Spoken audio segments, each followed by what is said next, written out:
சொல்லுங்க. Good morning sir.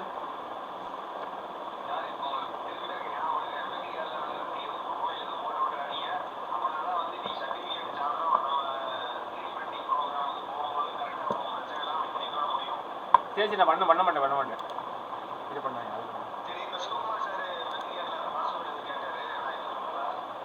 Sir பக்கத்தில் இருக்காரு. நான் கொடுத்தேனே நான்.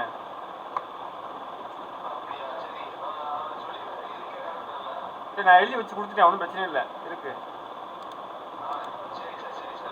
Okay okay right.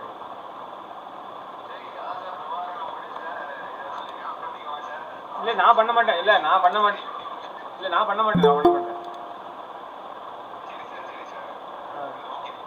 Right. Okay, இதில் போய் ஸ்டீம் ஸ்டாப் பண்ணிடுங்க. இது விட்டுருங்க, இது எப்படின்னா கவுண்ட் எடுத்து விடும். ஓகே, இது ஸ்டாப் பண்ணிடுங்க, அதை ஸ்டாப் பண்ணிடுங்க. The session will be started within a couple of minutes.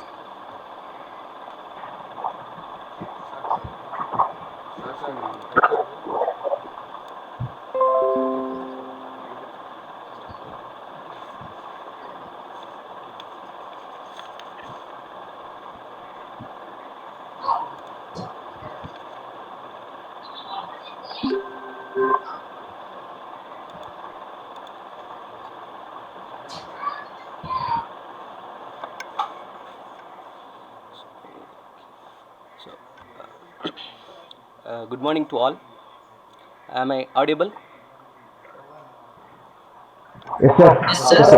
Yes, sir. It is audible? Okay, sir. Yes, sir. Very good morning. Yes, sir. You are audible. Yes, sir. Fine. Thank you. I welcome you all to this 5-day Webathon on future topics in mechanical engineering, day 3, session 1.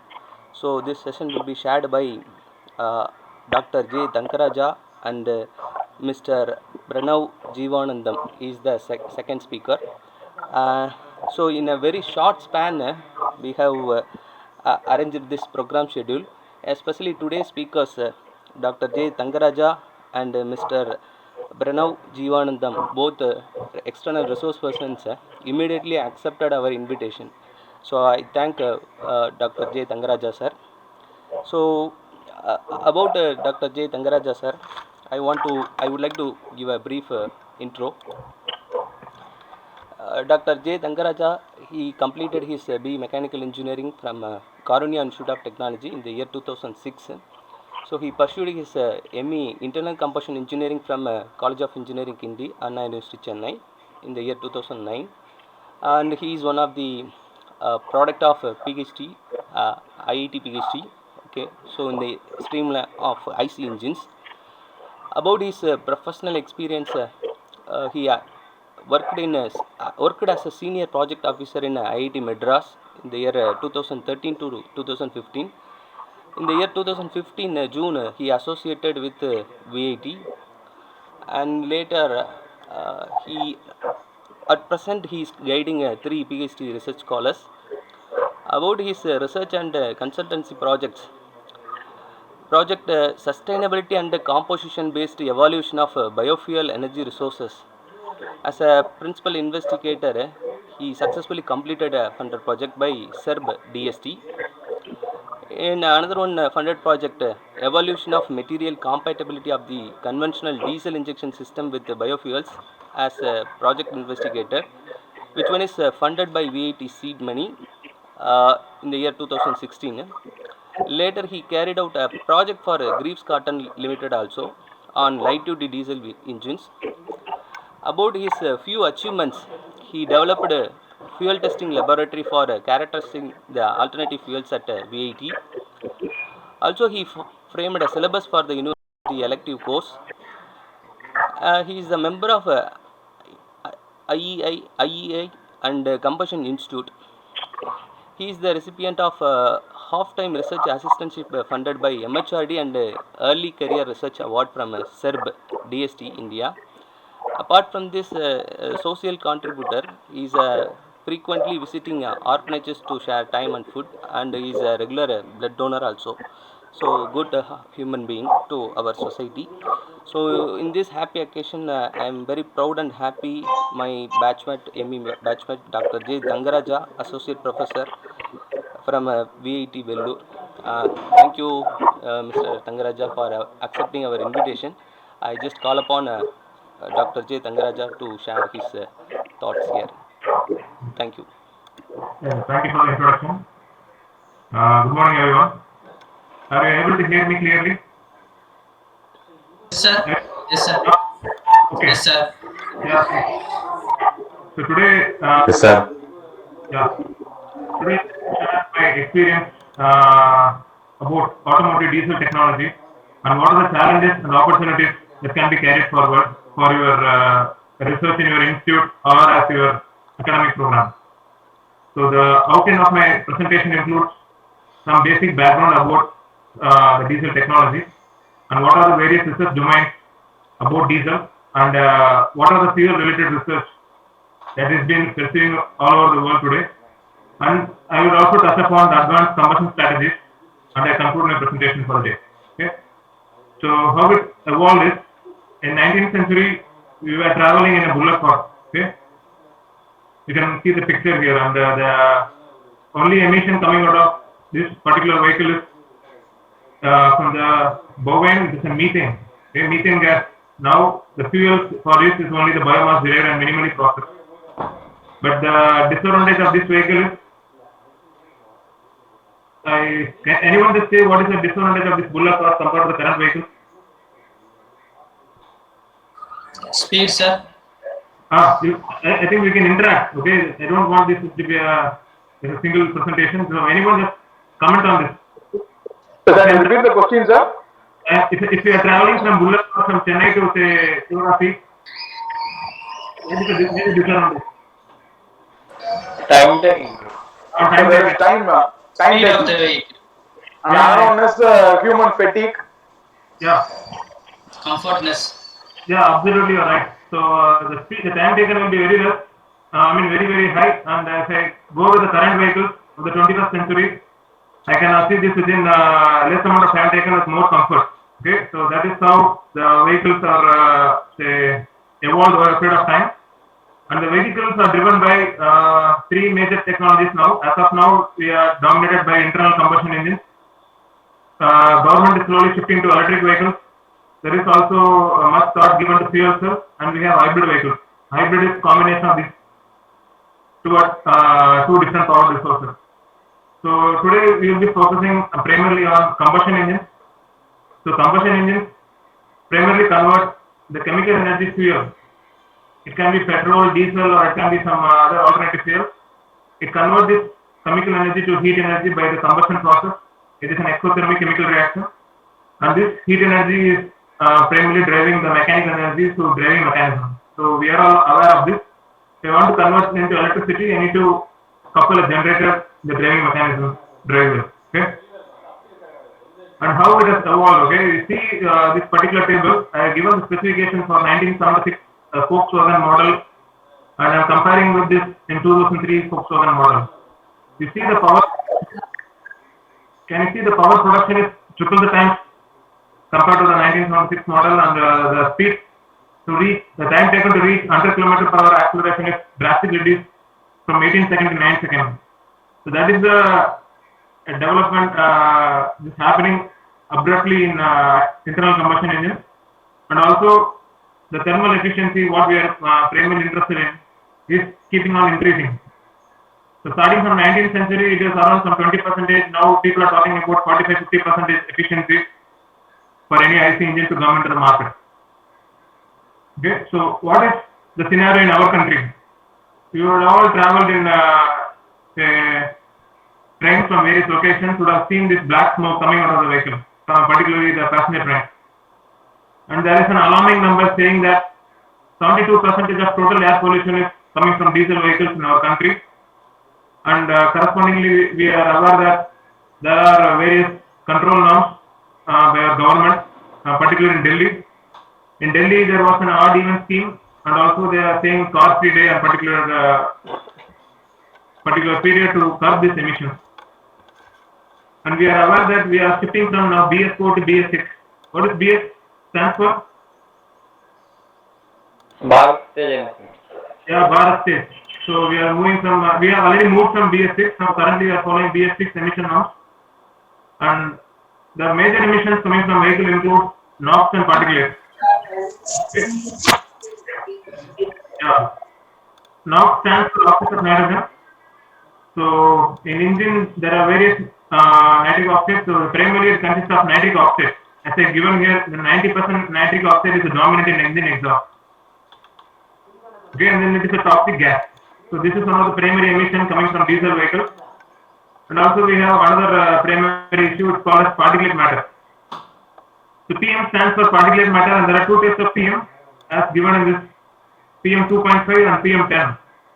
So this number designates the diameter of the particulate matter. So PM 10 is a higher diameter and PM 2.5 is still a fine diameter. And the problem with this particulate matter is, if you are driving in Chennai, it can travel 100 miles from the particular location and can affect other people living near to Chennai. That is the major issue with particulate matter, and it is very, very small. I will show you a picture how it is compared. You see this image. This black color corresponds to our hair. This is human hair. The diameter of our hair is 50 to 70 micrometer, and this is the beach sand. The sand diameter is around 90 micrometer. So compared to sand, our hair is still finer, and compared to that, what we are talking about is particulate is still very, very less. You can see the blue color, that is PM10 emission, and you can see the red color, that is PM 2.5 emission. So that is the finest of aerosol, or what they call dust particle coming from the engine exhaust. So these two are the major issue now with the diesel vehicles, and we are going to see today how this can be controlled by various means.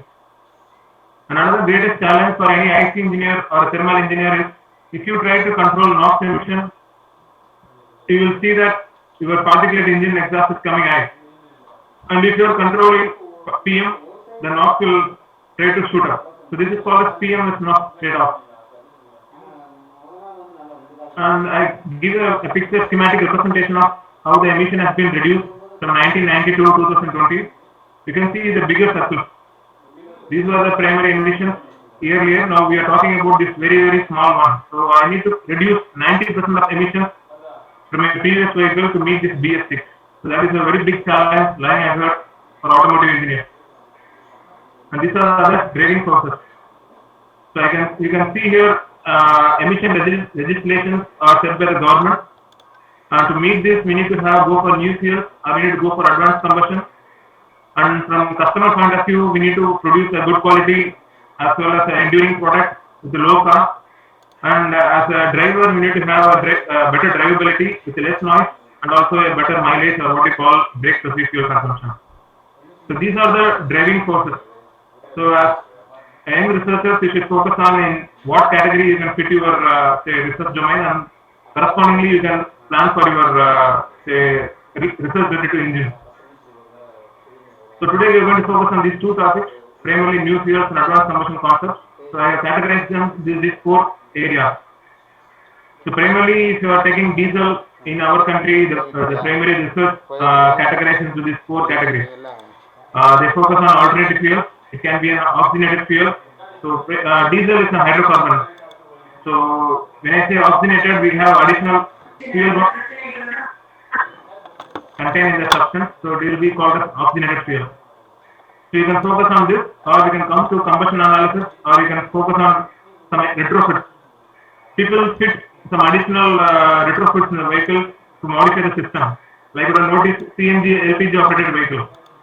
The vehicle will be a regular diesel or petrol operated vehicle, but they retrofit with CNG, LPG, and then you can change the engine to operate on other gaseous fuel. So you will also see about the retrofit, and we will finally conclude with advanced combustion concepts.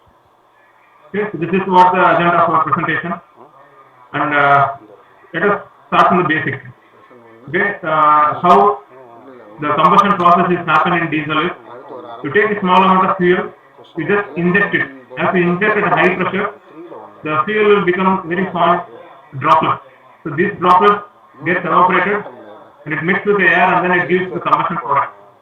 So during this process, as given in this picture, you can see the fuel property plays a major role. Like density of the fuel affects the injection process, the surface tension and viscosity affects the spray process, and now the fuel has to vaporize. So during vaporization, the specific heat, latent heat of vaporization comes into picture, and finally the chemical process to happen place. It also depends on some chemical structure of the fuel. So this image shows you how the fuel is disintegrated from the point here. This is the injection point. So this you can see the spray clearly, how the spray is disintegrated. And as the spray disintegrates, it forms spray droplets, and then these droplets diffuse and break due to atomization process. And as it breaks, it gets thoroughly mixed with the air, and then after a period of time, what is called as a delay period, this fuel starts taking part in the combustion process. This is self-ignition combustion in diesel engines, and this primarily depends on the serial number. So this is how combustion is taking place in a diesel engine because of a direct injection of diesel inside the cylinder. So I am highlighting here some important property of fuel which helps in this combustion process. You would have noticed in petrol pumps they would have given an important number. Can anyone say on that number? In petrol station, when you are going for refueling a vehicle, you would have seen a particular number in a petrol bunk. Sir, we will see density, sir. No density, I say number, another number. Octane, Yeah, sir. yeah, correct. It's Okay. yeah, it's octane. Okay. Yeah, it's octane number. We have high octane, we have low octane fuel. You would have noticed, if you go for high octane, what is the change in price?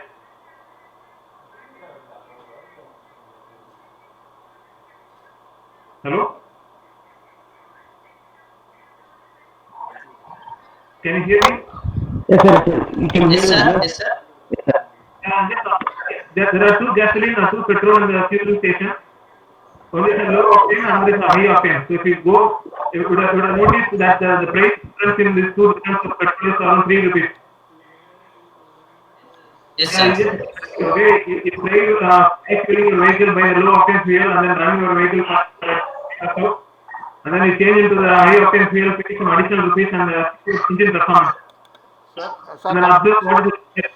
Sir, Yeah. Tangra sir, Yeah. if you are asking the question to the participant, they will reply it in the chat box. So you will get Okay. answer from the chat box, sir. Chat box I can notice, sir. In the right side corner. Would have seen this 132 response nearer to that chat box, 36 chat box. So Okay. okay, you will hear like. Okay. Thank you. Okay, thank you, sir. Thank you. Okay, let's come back to the presentation. So we are talking about octane number, right? So octane number signifies how the petrol is going to burn readily or so abruptly without any knocking characteristics. Similarly, for diesel, we have a parameter called the CTN number. So higher the CTN number, you will see that you have a better combustion or ignition characteristics. So I am giving a picture here. We are going to see about how this CTN number is going to influence, as I mentioned in the previous slide, ignition delay, and how ignition delay is going to affect the NOx emission. So we have a pathway, okay, a pathway relating how fuel property or composition affects the engine characteristics. So as the CTN number changes, you will see that ignition delay reduces. Sir, PPT not visible, sir. Visible. Sir, visible, sir. Okay. Is it visible? I am sharing it still. Yes, sir. PPT is visible now, sir. Okay. Is it visible, sir? Clear? Yes. Okay. So as I talked about CTN number, let us take an example to see this relation and then also see about an alternative fuel which has been researched significantly in our country. It's called as biodiesel. Okay, so this word is more catchy. You would have also noticed in newspaper that there are various attempts by various people in our country to say that they have produced a very low cost diesel alternative. And recently also there was a guy in Tamil Nadu who said that he can sell diesel for 1 rupee compared to what we are paying around 70 rupees now. So one of the alternatives is called as biodiesel. It is primarily derived from animal fats, or also called as edible oils or vegetable oils, and it is nothing but alkyl esters. Like I told, diesel or petrol is hydrocarbon. These fuels are primarily esters, and esters can be classified as saturated or unsaturated esters. So in saturated esters, you notice here this carbon 18 represents the chain length, and there is no double bond in it. It is called as saturated. If there is a presence of double bond, you can see here C18:1. So there is called as monounsaturated. So this is constituting biodiesel. It has some unsaturated esters. It has some saturated esters. So chemically, you need to be aware of this some fuel-related properties, and also it has some other traces. Like we know that air contains oxygen, nitrogen, and other traces of gases. This particular fuel called biodiesel consists of saturated esters, unsaturated esters, and other traces. So, if you look at the literature, various people would have attempted running the diesel, and then they change the fuel from the fuel tank to some other fuel, and then they tested with different alternative fuels, and they give the result. What is the Hello? Yeah. Sir, the video does not view, sir. Video is not shared. Yeah, Sir, still. sir, please search in peoples and pinpoint the Tangaraja presentation. Yeah, I haven't done, sir, but still I did not view that PPT, sir. Okay, sir. Please wait, sir. So Okay, thank you, sir. someone else is at the forum. I am seeing that someone else is presenting. If you cancel, just check it now. Can you check it now, sir? Is it the screen is able? You are able to see the screen? No, sir. Yes, sir. Yes, sir. Yes, sir. Only some of the persons are not seeing. So can you help them, sir? So that can you just to change the settings and then everyone can see the screen.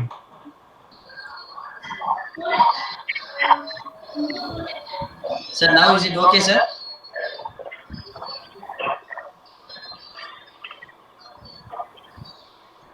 So, all participants, is it okay now? All of you have seen that? Yes, sir. Okay, sir. Shall we start, sir? Yes, sir. Sure, sir. Okay. Okay, sir. Please, sir. Please start, sir. Please start. Okay. Yeah. Is it okay? Yes, okay, sir. You can continue, sir. So you would have noticed many people just change the fuel and then they measure the performance and emissions from the engine exhaust, and then they present papers. But that's how research has been proceeded for the last 10-15 years, but now it is quite changing. Most of the editors, reviewers don't accept your paper if you're only giving the change in performance and emissions. And you can see here, like our country, I'm just giving a statistic. What is the number of documents that has been published with respect to biodiesel in the last decade? I mean, in the last year. This I got from Scopus. So you can see here our country is closely following United States. And the number of publications has been significantly increased. So there is a great challenge in now in just if you are going the conventional way. So we need to think out of box to publish. Hello, yes. Sir, video is not visible, sir. Video is not visible. Sir, some are able to see, some are not able to see, sir. Sir, pin second Nagaraj sir profile, sir. You will visible, sir. Okay. Sir, hello, Tandraj sir. Second profile Sir, will can you please click again the present now button, sir, which is below which is at the bottom. Yes, Present now. Whenever some people says it again, you please press it again, sir, because someone is presenting. Unknowingly they are clicking that. So whenever people are saying like that, you please click again that present now button, sir, so that it will be okay.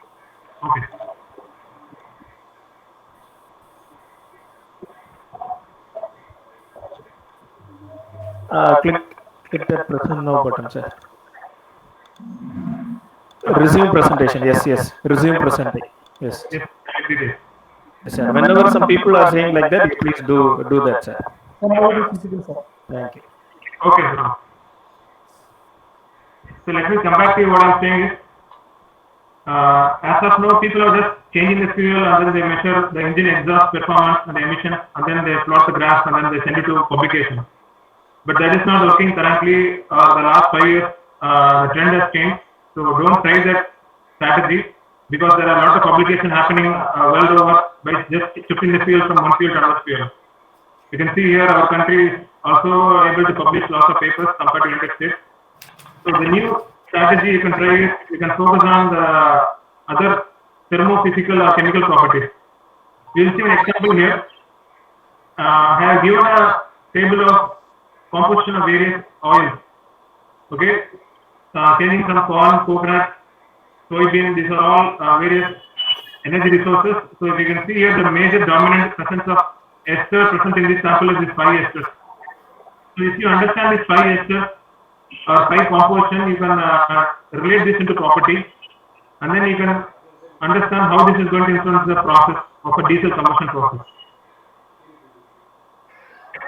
So this, I give an example here. You take this particular 3 samples. So these are all Karanja A, B and C. These are all non-edible resources in our country. And I have given the composition of these 3 oils and I have given density, viscosity. So you can see here, we need to comply this fuel property with international standards. I think we are aware of what is ASTM. Can anyone explain what is ASTM? ASTM. American Society for Testing and Materials. Exactly. So we also have a European national standard called the EN standard. So these 2 standards say that your fuel property should be like density should be 860 to 890. So this is a window. So if you are producing some sample or someone says that I have a new fuel, first you need to check whether the number is less than this limit. Similarly, the viscosity is 1.9 to 6 centistoke. So if it is exceeding this limit, it cannot be qualified as a fuel. So you can see here for this 3 fuel, the last fuel, Karanja C, density is 905. Viscosity is 11 centistoke. So this fuel is not a qualified fuel and these 2 fuels are qualified fuel. Understand? This is one primary step you need to do before going for any alternate fuel. You need to check the fuel property with the international standard and then you need to cross check whether your fuel quality is good or bad. Because what happens if someone runs engine with Karanja C, they can give some various results and then Karanja A and Karanja B will give some other results. So then we will get confused. What is the actual behavior of Karanja? So to avoid this confusion, the international committee has set clear standards for density, viscosity, CTN number and other properties. And then once you cross check your fuel is matching this, then it is also qualified fuel. Then only it can come into market, then only it will be accepted for publication. This is the detailed list I have given here. It's an EN 14214. EN stands for European nation. This is the number which is given for standard test for biodiesel fuel. So this is how it looks.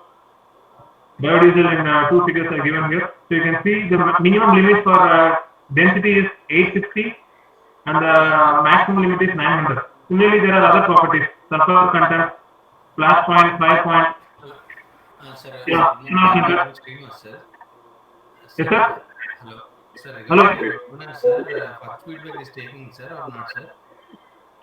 Sorry? Mechanical engineering, sir. Yeah, mechanical engineering, yes, sir. Mechanical engineering. Okay? Yes, sir, yes, sir. For the first Yeah. feedback, sir. Okay, okay. First feedback, sir, I'm asking. Okay, notice this. This is called a tensiometer. So this is a simple instrument. Feedback, sir. First feedback. Hello? No.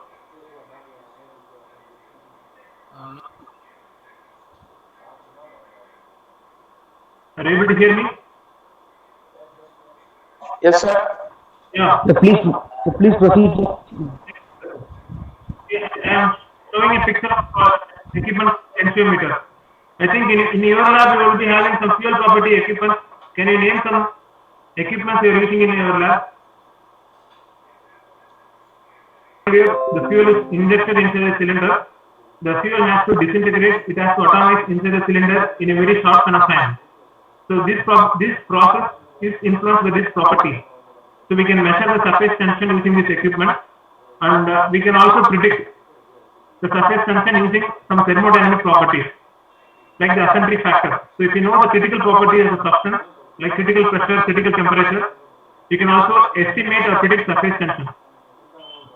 So I have done both the things. We have measured as well as predicted the surface tension, and then we are able to see the relation. So you can see here, with respect to temperature, we have plotted the surface tension of a coconut oil. Coconut oil is what we are using for our daily happy hour, for daily application. As a human also we are using the coconut oil. So that also can be used in engines. So you can see here the measured coconut oil surface tension, and this is the predicted surface tension. So you can also do this exercise. You can measure a property, you can predict or you can correlate the property, and then you can see what is the change in prediction. So what is the advantage of this method? Can anyone say this? Like I am doing both the things. I am getting the same, more or less same value, but I am measuring as well as predicting. We are going for this two different methods, measurement as well as prediction. Can you think about this?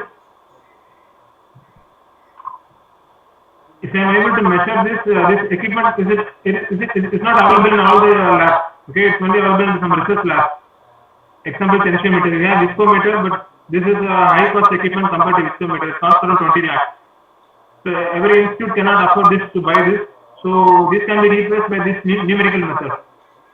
So once you have an idea of this correlation, you can calculate without going for measurement using the existing correlation. So that is the advantage of going for property prediction.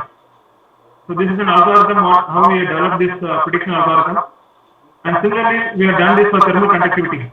Thermal conductivity is another important property for heat transfer and other thermal processes. We need to know the thermal conductivity of the fluid. So we use this thermostatic bar to measure the thermal conductivity of the fluid. And similarly, we use this Shastri and Letini correlation, and then we correlated what is the change in measurement as well as prediction. So this Letini correlation is under predicting compared to the Shastri correlation. So you can go for Shastri correlation to get to know what is thermal conductivity.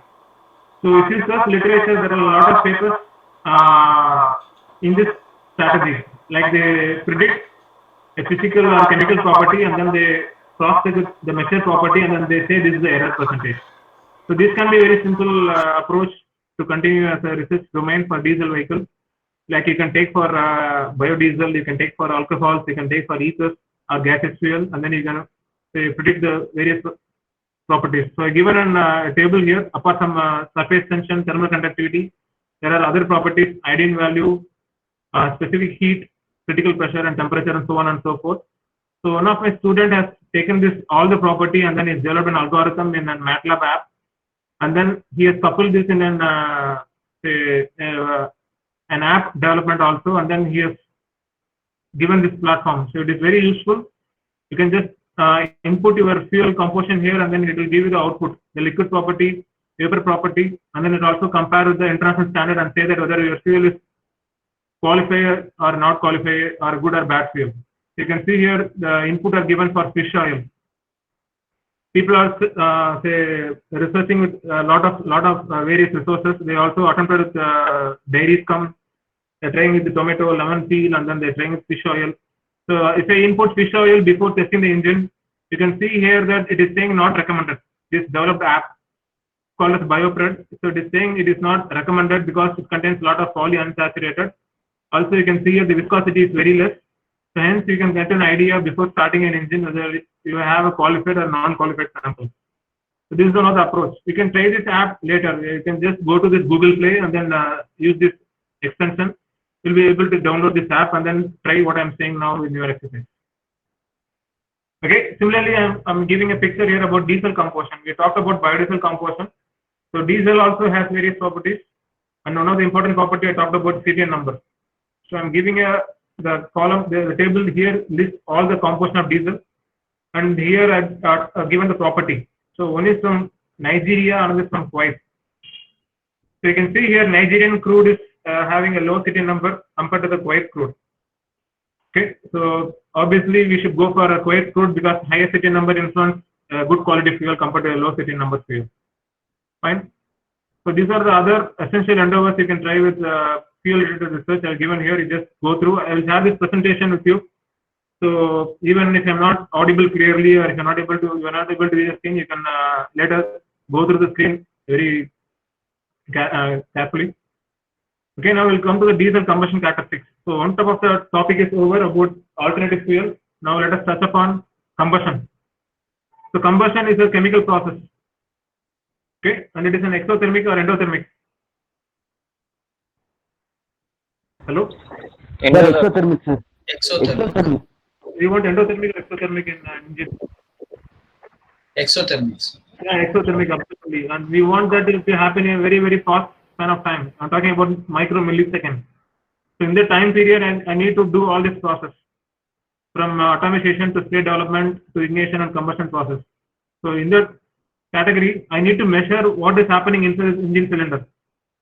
Okay, as we are using this diesel vehicles or petrol vehicle, we are only seeing the outside performance.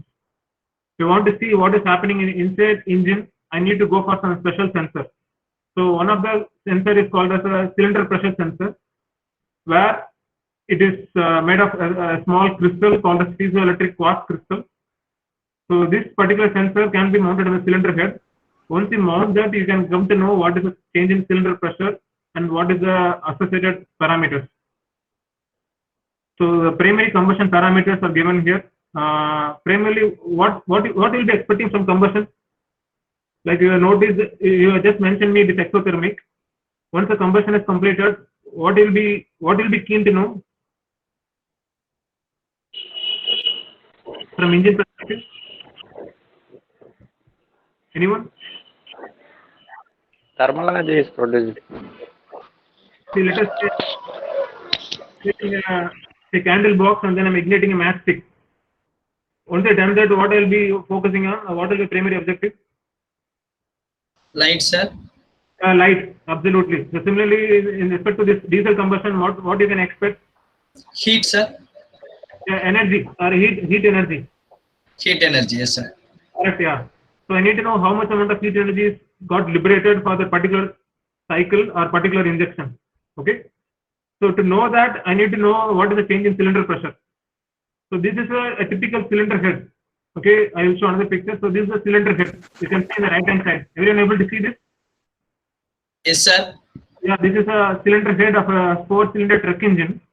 You can see these holes are for injectors. For diesel injectors will be mounted here. You can see additionally there are small drill holes here. Very fine small drill holes. So there you will put the sensor.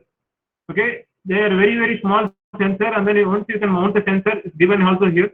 You can flush mount this sensor. It is called a piezoelectric sensor. So once you flush mount this cylinder on the cylinder head, you can come to know what is the change in cylinder pressure happening inside the cylinder. You would have drawn auto cycle, diesel cycle in your class during the theory for your students. So those cylinder pressure are measured with the help of this modified cylinder pressure head and then cylinder sensor. Once I get that, run my engine, you can come to know what is the change in pressure. You will get a profile like this. Until suction, the pressure is very less. After compression, it is getting increased. And after combustion, there is a significant amount of pressure, around 80-90 bar. And now the modern engines are going above 100 bar pressure. And then after combustion, it expands. Able to see this? Anyone? Yes, sir. Yeah, why there are 4 lines? You can see here the red, green, and orange, and the light gray. There are 4 lines. Is it for 4 cylinders, sir? Yeah, absolutely. It's for a multi-cylinder engine. So it is a 4-cylinder engine, and then all the 4 cylinders are having flush-mounted sensors. So hence I'm getting 4-cylinder pressure history. So once I got this pressure history, my final objective is to know what is the energy release. So can we calculate energy release from the cylinder pressure? Any approach can we use? I have measured the cylinder pressure and I want to know what is the energy release. Can we use thermodynamics laws here? Say yes or no, sir. Hello? Sir, I'm Yeah. not understanding your question, sir. Yeah, I'll repeat, sir. I got the cylinder pressure from the engine. Okay. Yes, sir. Now, what is the energy release? What is the Q? Or what amount of energy is released from the cylinder pressure? Is there any way can we do it theoretically? Sir, there are heat release equations which we can use to calculate. Am I right, sir? Yes, sir. Yes, sir. You are right, sir. So we can apply first law of thermodynamics. I will come to that. This is of thermodynamics. Okay. So using that energy equation, we can get this equation. This left hand side represents the heat release or Q, and this right hand side represents the pressure and change in volume. So these are the measured parameter, and this is the derived parameter. So by using this expression, we can come to know what is the change in heat release inside the engine, and this is the output. So this is how we can apply our basic understanding of the fundamentals to engine application in combustion process, and then you can know how much amount of energy is released for a particular amount of fuel based on the input and output. So this can be a very useful parameter for analyzing the engine. And also I will just touch upon the other things. Like as I showed this cylinder pressure history, this is very relevant to how a patient can be detected using the ECU. This picture shows an ECU output electrocardiogram measured in a human profile. So by seeing this profile, doctors can understand whether the body is healthy or not. Similarly, by seeing the cylinder pressure profile, you can see here this is smooth profile, and this say there is some issue here. So this is the expected outcome. This is not expected. This is due to some abnormal combustion. So this, by just observing the pressure profile, you can comment on the combustion process. And similarly, we have change of pressure history. If you do change in pressure dP minus P2 minus P1, you get this profile. By understanding this number, you can come to know whether your engine combustion noise is heavy or not. So these are all derived output from the combustion analysis, right?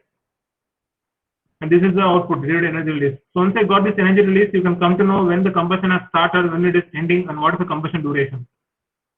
So in this way, we can go for combustion analysis in an existing engine. So this has all been done in a single injection system. This is a mechanical injection system, what we are using until 1995, 1990. All the agriculture engines are now still using a mechanical injection system. What is the current injection system we are using now in the market? Hello? PFI, sir. Yes, sir. Diesel, CRD. We are using CRDA. So CRDA stands for Common Rail Direct Injection, also called as electronic injection. So you can see here how the injection is splitted. In older injection system, we are having only one single injection. Somewhere before target center or TDC, we have CO. Okay. Somewhere before TDC, we have two injections. Called as pilot. The second is called as main, and third is called as post. So there is a great scope in changing this injection profile, and then correspondingly see how the combustion is getting altered. Let us take one example here. We talked about BS4 and BS6. BS4 stands for Bharat Stage 4. The NOx emission is around 250 milligram per kilometer for light duty diesel. And BS6, it is now reduced to 80 milligram per kilometer, that is around 70% reduction. So to achieve this, you can go for various strategies. So let us take these two strategies.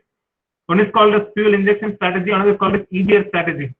Okay, so whatever we talked about is say an independent strategy. But if you take a real-time vehicle, they are combined strategy. The automotive manufacturers would have combined two strategies, and then the engine will be tuned to give your BS6 norm. For example, we talked about pilot, main, and post, and then they also go for EGR. Can anyone explain what is EGR?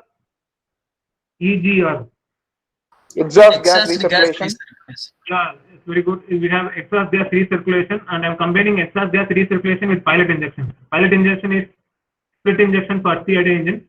So if I'm combining these two strategies, you see here independently, pilot injection will give you lower NOx, low smoke, lesser delay.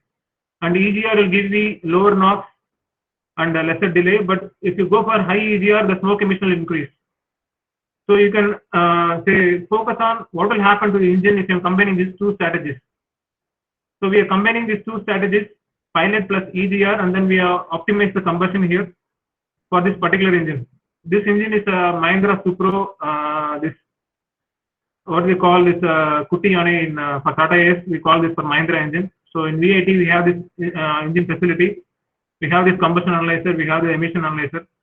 By running this engine, we got the cylinder profile. I'm comparing both pilot plus EGR. So you can see here NOx emission is reducing. This is the NOx emission.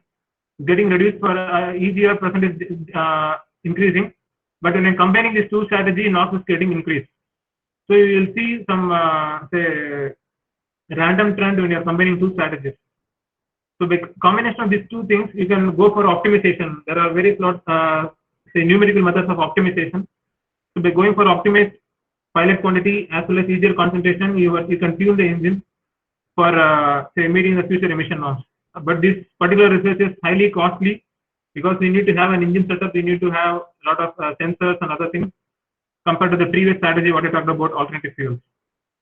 So as we pointed about EGR, that is exhaust gas recirculation, we just briefly go through what is the current EGR people are using in the world. Okay, so as people said exhaust gas recirculation, I am recirculating part of exhaust from the engine back to the intake. That is called the exhaust gas recirculation. You can do this exercise even to your BTech students. You run the engine and then you connect a small metal pipe from the exhaust manifold to the intake manifold. You will see that NOx gets reduced. Can anyone opine what will be the reason for that? By connecting exhaust pipe to the intake pipe and you run the engine, you will see that NOx emission is lesser compared to the previous strategy. What might be the reason for that? Sir, the exhaust gas act as a buffer, sir. It will it is reduce the power output a bit, so the NOx production, the peak temperature will be reduced. So the NOx production. You are correct. So when we connect exhaust manifold to the intake manifold as like this, we just connect a valve because I need to quantify the how much amount of EGR I'm recirculating. When you're doing this, you are almost causing incomplete combustion in your engine. So this acts as a heat sink, also displaces fresh oxygen. So when the valve is closed, you'll see that there is 21% oxygen going into the cylinder. When the valve is opened, you'll see that oxygen concentration reduces. So correspondingly, the CO2 concentration increases, and this leads to a reduction in infinite temperature. So this is very straightforward for naturally aspirated engine, but when you go for turbocharged engine, the pressure in intake is higher.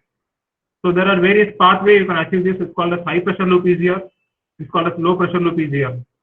So when you have the engine in turbocharged, you need to connect the exhaust gas in much precisely as given in the schematic. So you can draw the or duct the exhaust before the turbocharger. This is a turbocharger, and then you can connect after the turbo compressor, or you can duct after the turbocharger and connect to the intake. Is called as low pressure loop or high pressure loop. People are also now combining these two strategies called as hybrid loop. If you take any vehicle, I'm saying any vehicle like from passenger car to commercial vehicle, trucks and buses, all vehicles are now turbocharged. So you'll see a turbocharged vehicle fitted with the EGR. So the pathway will be like this. Okay. And we also notice here we have a cooler. It's nothing but cell and tube heat exchanger. So people who are good in heat transfer, you can focus on this particular area. You can understand how the heat is transferred from the cooled exhaust gas to the engine, and then how EGR is effectively controlling the NOx emission. It's a very interesting and then a very broad area for this aspect. And until 2010, people are talking about 30% EGR, 20% EGR. Now the current trend is people are talking more than 50% EGR. So I can see here the quantity of EGR, maximum EGR is given on the y-axis, and the x-axis done by various researchers. So you can see here they're talking about 68% EGR. So what does 68% EGR corresponds to? What will happen to the intake concentration now? Hello? Sorry, the intake. Intake will be reduced. The intake will be reduced. It will be reduced, sir. Yeah, it is reduced. How much concentration is reduced? Exhaust is 68%. So the intake air will be only 32%. 68. 32%. So you can see how say badly your engine will be consuming the fresh oxygen compared to the previous case. So this is an say what they call high EGR concentration for low temperature combustion purpose. So that is a trend. So all these lead to a concept called as low temperature combustion. The previous combustion temperature were about 2000 Kelvin. Now people are talking about low temperature combustion. They want to achieve somewhere around 1600 Kelvin. Because the two emissions, what we saw, NOx and particulate or soot, are formed at high temperature. So if I reduce the temperature to say 1600 Kelvin inside the cylinder, I can reduce the NOx and PM. So this is called as LTC or called as low temperature combustion. And there are various strategies. One is called, there are various strategies like RCCA, PCCA. Also, people are talking about now RCCA and ICCA. Now today we'll just touch upon HCCI and then I complete my presentation. Okay. So HCCI corresponds to homogeneous charge compression ignition. Can you able to see this figure? This is called as a spark ignition engine called as homogeneous charge. Hello? Hello? Yes, sir. Yes, sir. Yeah. Yes, sir. Last 10 minutes. This is called as a spark ignition engine because we have a spark plug, we have a throttle body. Okay, and then we know that in spark ignition engine the mixture ratio is almost stoichiometric, hence it is called as homogeneous. Okay, so this is good for controlling particulate or smoke. But we have a throttle body, engine is a throttle, so this will reduce the compression ratio. Also, this will reduce the efficiency. So this is a disadvantage of petrol engine. On the other hand, if you go to compression ignition, it is a heterogeneous charge. Okay, there is no spark plug. We have injector, and the throttle body is removed. Okay, so we have high efficiency petrol diesel engine, but we have say higher emission as well. So this is a disadvantage of compression ignition or diesel engine. So people thought about it and then they want to have a hybrid, which can have an advantage of both two strategies and avoiding the disadvantage. So that is called as homogeneous charge compression ignition engine, which is combination of both petrol and diesel operated. So this table will give you what is the fuel flexibility for HCCI, and the combustion temperature is very, very less compared to the conventional combustion system. Okay, and the advantages we have low NOx and PM, almost zero NOx and 0 PM. It is flexi fuel, but the disadvantage is it cannot operate at high loads and there is some combustion stability. Hence, it is not still coming to the market compared to the conventional diesel combustion process. Okay, so to conclude, I just quote a quote from Dr. Phil Myers. He has said that an engine is an ideal teaching tool. You can use this tool for all the elements of engineering, from material science, from fluid mechanics, thermodynamics, from lubrication, chemistry, and electronics. Okay, so hence the students can enjoy your session if you relate some basic fundamentals of engineering with the real-time process, what is happening on the engine. So with this I conclude. If you have any questions, now you can ask a question. And I have a notification here. BIT Vellore, we are organizing a national conference next year with respect to internal combustion engines. So all the people, you just share your mail ID. I can send you the brochure for the upcoming conference. So thank you so much for your patient listening. If you have any questions, you are now welcome to ask me.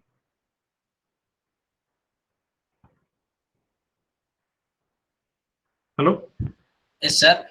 Participant, you can ask your questions in chat box, please.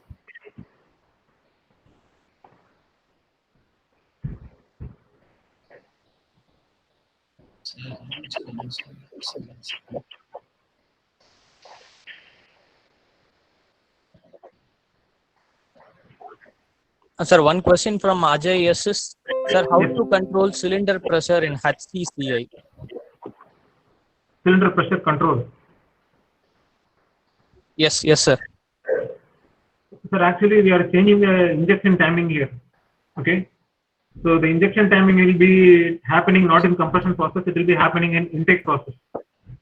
So when you are able to control your injection, you will be having control in ignition timing. Hence, corresponding to cylinder pressure will be very, very less. Like if the conventional combustion is 80 bar pressure, in HCCI it will be around 50 bar pressure. So that is how we can control the cylinder pressure by injecting well advanced, what they call advanced injection timing. Thank you, sir. And next question from Mr. Ramesh C is, algae fuel is possible or not, sir?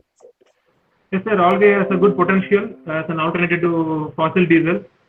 However, the production is the problem with the algae fuel. It needs controlled ambient for a large amount of fuel. So the production problem should be taken care. And also, algae has a lot of polyunsaturated. As I mentioned, it has a lot of double bonds in it. So we need to chemically modify the algae fuel, and then it can be a good alternative to diesel engine. Thank you, sir. And one more question from Mr. Navraj Sarvan is, in future, the demand of e-vehicle will be there. So what would be the status of diesel engine? How to rectify the pollution level in future? Yes, so that is a great challenge now all the country is facing. And primarily, we cannot say eradicate the diesel engine as or we cannot throw it as it is, because it has other primary advantages, like its energy density is very high, it has good efficiency, and it has a good performance output. So hence, apart from automotive, we can still go for diesel vehicles like off-road application, like agriculture application, like marine application. Diesel will be still dominating. Sir. Sir, and one more question from Iswaran sir. What is the difference between direct injection and CRDA? So CRDA is a type of direct injection. Like direct injection, you can have low injection pressure. You can even inject at the 230 bar and then you can run your engine. But in CRDA, you can go for very high injection pressure around 2000 bar. And hence the performance and emission will be very, very good compared to the normal direct injection vehicles. Thank you, sir. And one more question. It is in connection to the response that you have given for first question, sir. That is how to control cylinder pressure in HCCI. The connection question is that doesn't it changes the parameters? Which one, sir? That is, you have answered. You have responded to a question number 1, no, sir. So the question was, yeah, the question that you have answered for the first time is, so how to control cylinder pressure in HCCI? And the present question is in connection to that, doesn't it changes the parameters? Parameters in say emission or something. What parameters? Won't the parameters get affected? That is what the participants have asked the question. I'm not sure about the parameters. Mr. Ajay, sir. Yes, can you specify Hello, sir. This is Ajay. Sir, I just wanted to ask whether the other parameters won't it get affected when you reduce the fuel quantity or the time for injection? Yes. A great engine with other parameters as well. That's why I mentioned the combustion stability will be a problem with HCCI. We cannot control as conveniently compared to the conventional system because the combustion noise, the heat release, everything will be affected. Hence, the combustion control is a big challenge in HCCI engine. Have I answered your question, sir? Yes, sir. Thank you. Okay. Yes, sir. Sir, one more question from C. Ramesh. Yes, sir. Algae biodiesel with nanoparticles, is it possible to the engine? Yes, sir. Nanoparticle, now there are a lot of research papers publishing in the nanoparticle. Like a couple of months before, I also published a nano additive, primarily graphene oxide and graphene nanoparticle. People are focusing on nano additive, but the primary problem is nano. Like we don't know what is in combustion and nano concentration.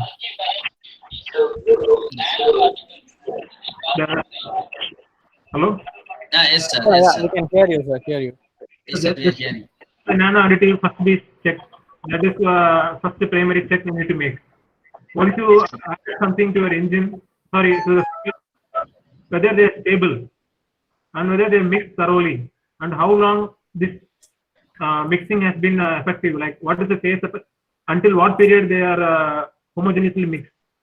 So if you check that and then come to the engine, then it will be a good research.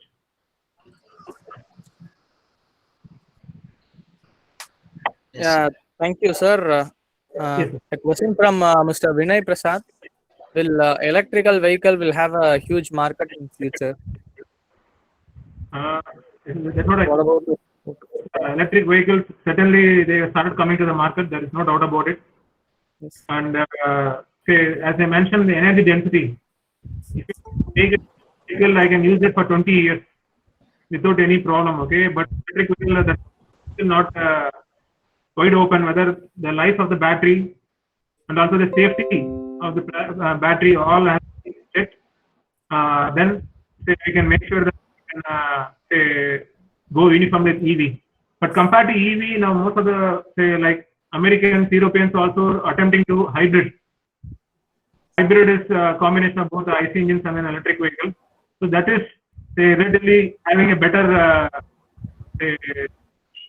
advantages compared to completely EV. But still the economic another issue, like if you're going for a hybrid, you need to pay 40 lakh rupees compared to the EV 20, compared to the diesel vehicle 10 lakh rupees. Yes, sir. Sir, the Tangapandi is asking about biodiesel can be extracted from which species? So there are more than 300 feedstocks, 300 extra biodiesel. As I mentioned, people are also attempting now to take some tomato, lemon, fish, castor, coconut, rapeseed, etc., etc. But any source, whatever you are going to crush, any organic substance when you crush, you will be getting some oil. Okay, and then you can run an engine because engine can take any amount of substance unless otherwise it is properly injected. So before going to that, as I showed that international standard, you just compare your property or the fuel with the international standard, and then see you're able to meet these numbers like density, viscosity, and then you any feedstock to your engine. That is the right way of doing things, sir. Yes, sir. Sir, one more participant, A. Arun, asking about how can one justify high brake thermal efficiency of diesel engine fueled with biodiesel having low calorific values and higher cetane number? Yeah. Yes, A. Arun is asking like that. Sir, Arun question is correct question, like but high cetane number, but it has a low calorific value because it has oxygen. Biodiesel has oxygen content 10%, so the calorific value is less.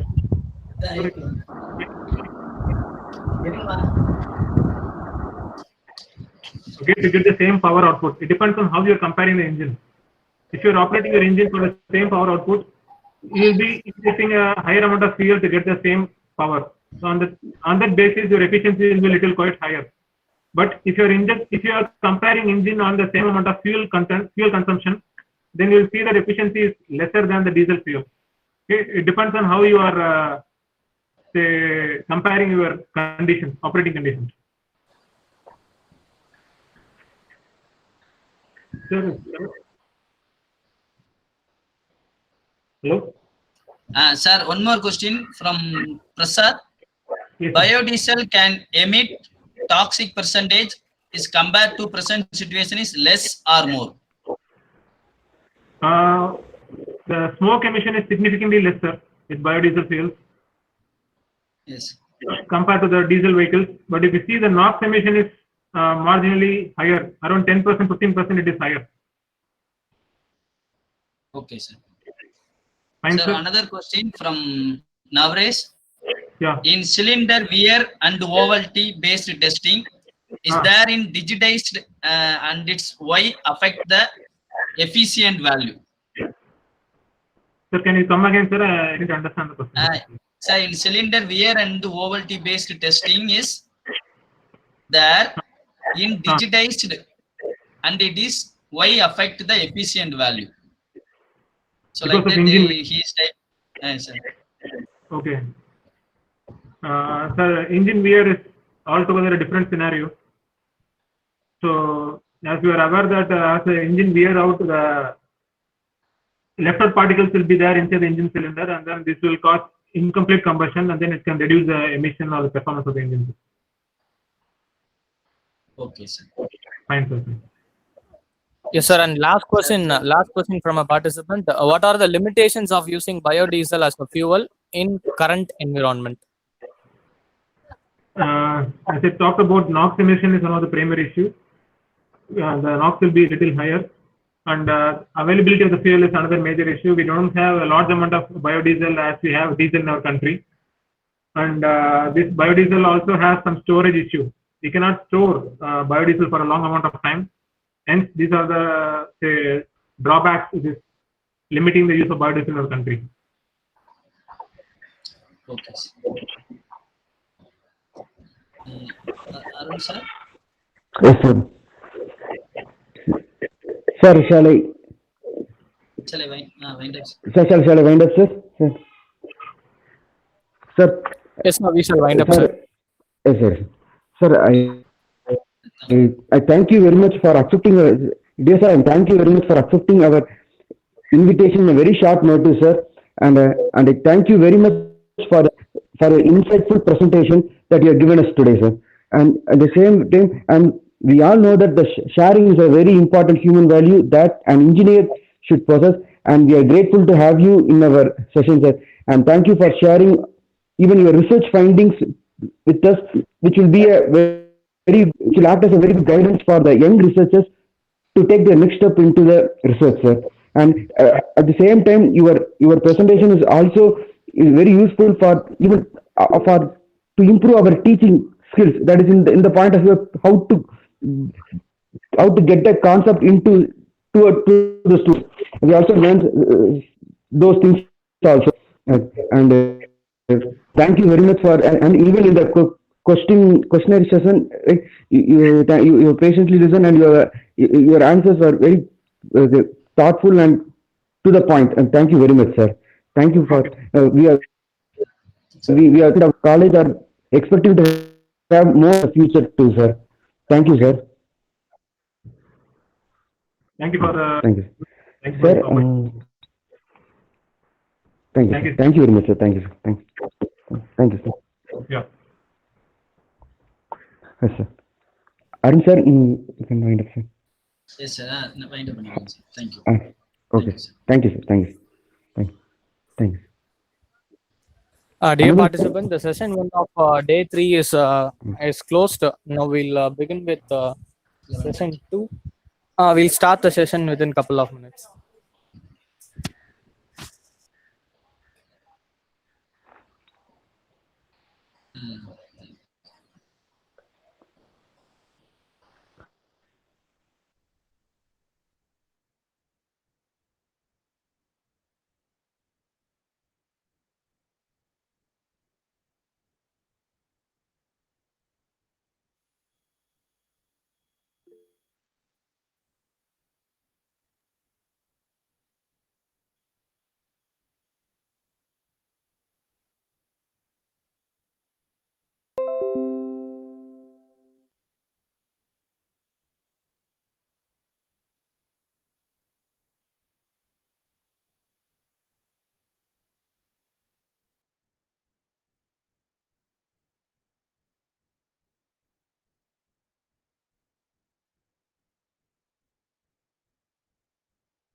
Hello, sir. Shivakumar, sir.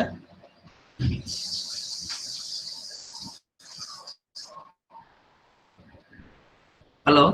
Hello, sir. Please Sir, do you Shivakumar, open sir. the feedback link? Sir, 11:30 தானே sir next session.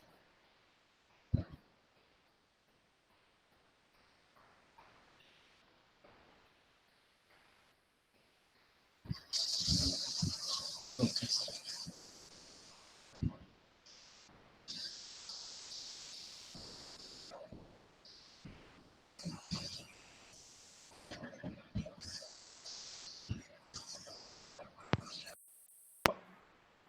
Sir, Arun sir. Kumar sir, can you hear me, sir?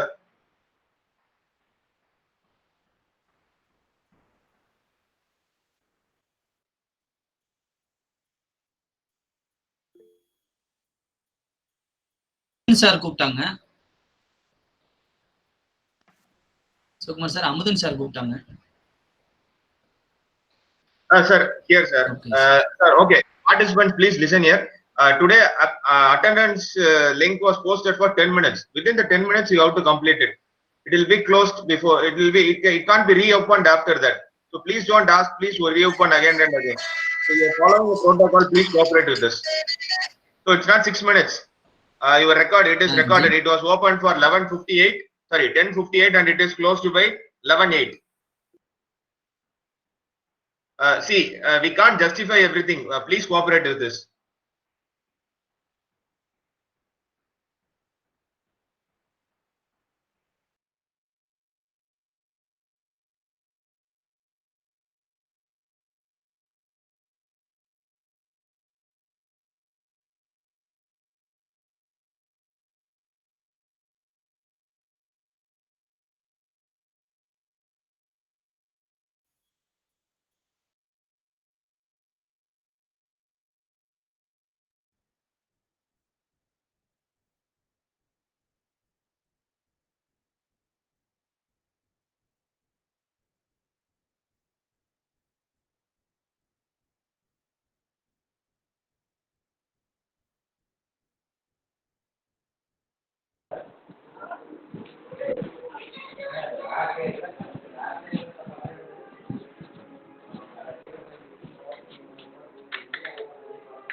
Hello, hello.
Sivakumar sir. Yes, sir. Yeah, start.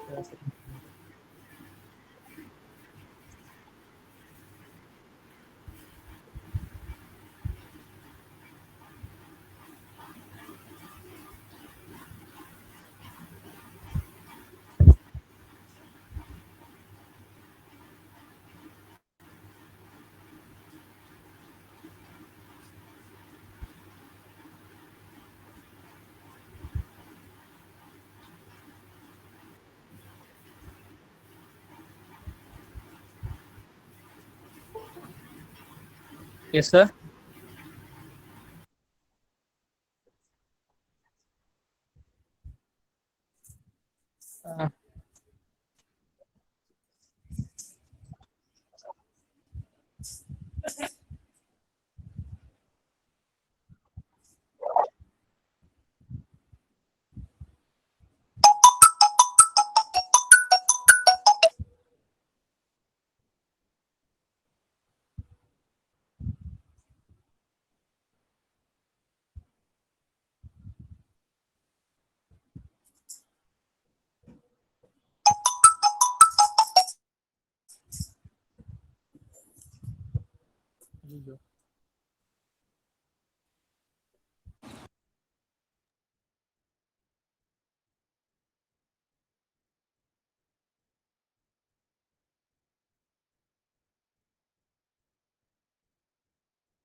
Uh, Hello, sir.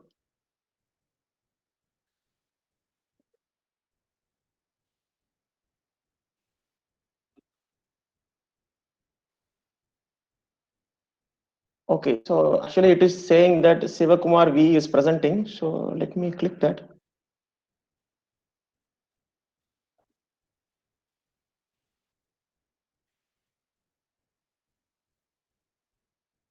Just a moment. Okay. Let me know if you see my screen. Okay.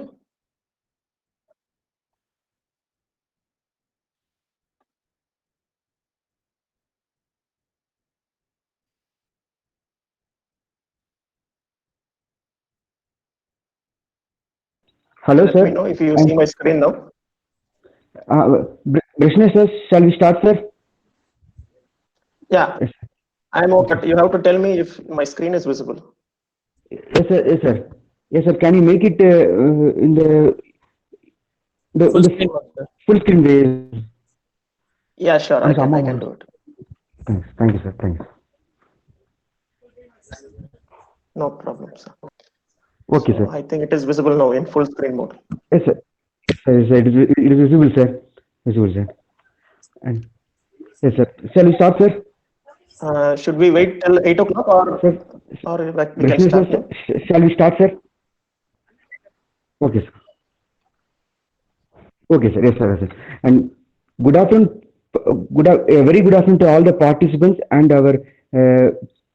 our chief speaker today, Mr. Brishna Jeevanandam. Right? And on behalf of our college and our department, I wholeheartedly welcome you, sir. Right? So, before starting the today's webinar, and I'm going to give a brief introduction about the today's speaker, right? And Mr. Brishna Jeevanandam. Right? Brishna Jeevanandam is working in the sea of computational fluid dynamics field for the last 10 years. Right? And initially, after finishing his postgraduate from CEG, Anna University CEG, Chennai, he joined the Onward Technologies, a company in Pune, who is working on this CFD, and he was there till 2012. And after 2012, he joined General Motors Bengaluru as a CFD simulation engineer, and he worked with GM for 2014. And in 2014, he joined Opel GmbH Germany as a simulation engineer, and is still continuing working in the CFD as a simulation engineer for Opel GmbH. Right? And now the area in which he is concentrating is the CFD application is the CFD simulation in the automotive systems. And, and we are very happy to have you in our webinar, sir. And you can please start, sir. Thank you, sir. Okay. So thank you very much, Sivaminathan sir, for the brief introduction. So first, hello to all, and I hope everybody is doing good in this difficult times. So it's morning here, and so good morning to all. So as I hope everybody can see my screen now. So basically, I'll just throw some light on the topic of CFD in automotive systems. So your faculties and maybe you're already aware of CFD, or maybe some of you or may not be even aware of the computational fluid dynamics application in the field of automotive systems. I'll try my best to throw some light on it and how it is handled in the industry. Before going to the next slides, just a word of caution. Maybe if there is a break in my internet, there may be some problems. If there is any problem, please forgive. Pardon me. I will reconnect again and then I will continue from where I left. So just a word of caution. Okay. So now let me go to the presentation now. Okay. To start with, I'll just show you an outline. What we are going to see in this 1 hour time, and then finally we can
Hello, sir.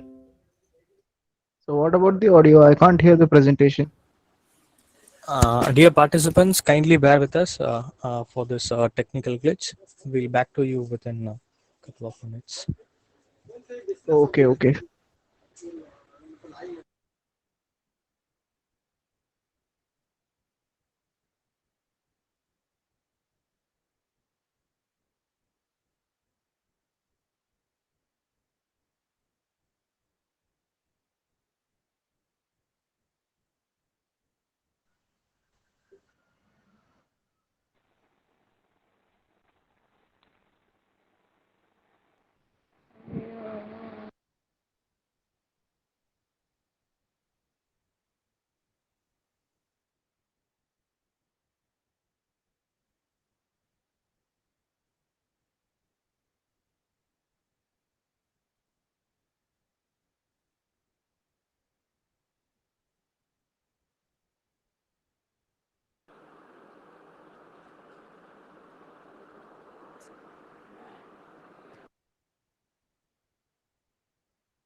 ₹60,000.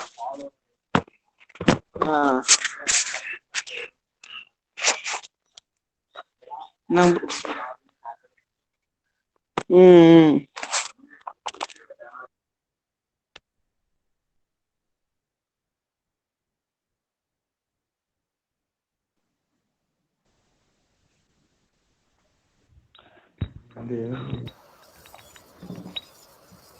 Hello.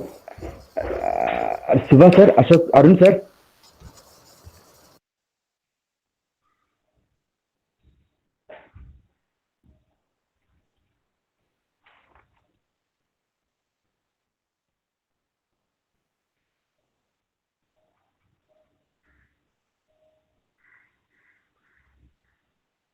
Anush.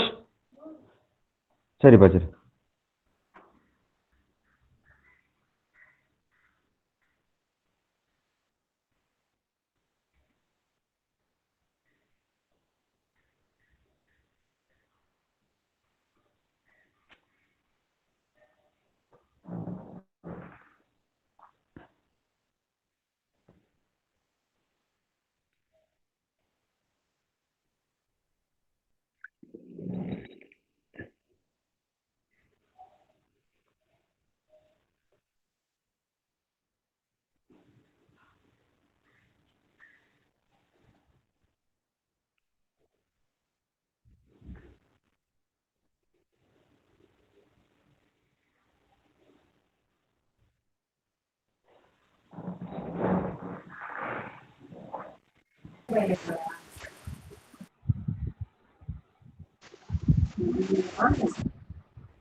Sir, we are able to hear you, sir. Sir, I think he's reconnecting, sir. He'll be.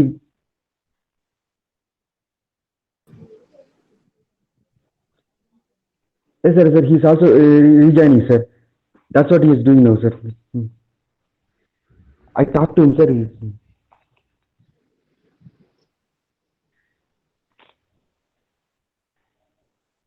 Oh.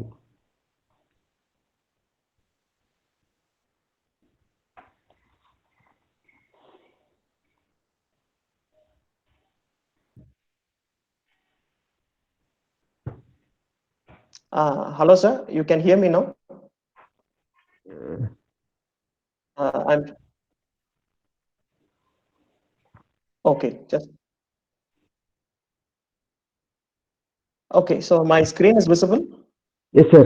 Yes, sir. No, sir. No, sir. No, sir. Okay, just 1 minute.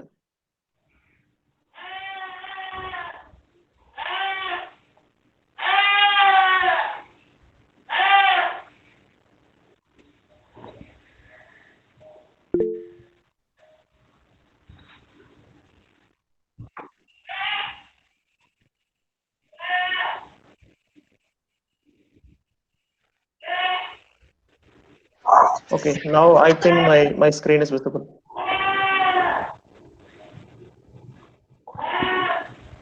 No, sir. We are not able to see your slides, sir. We are able to see. You are visible, sir, but your slides are not visible, sir. Yes, sir. Yes, sir. Now we are. Sir. Okay, I think there is some lag. I don't know. Okay. Can I do one thing? Can I just present as it is so that maybe if there is a disconnection problem, I can reconnect again. If I go to the presentation mode, then I cannot see. Then I don't know what is happening. So is it okay?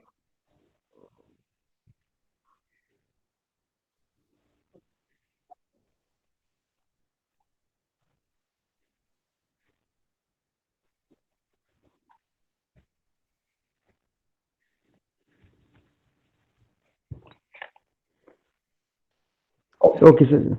Okay, Sir, shall I? Sir, I will give you a brief introduction, right, sir? Okay, sir. You can start, sir. You can start, sorry, sir. Okay, sorry, sir.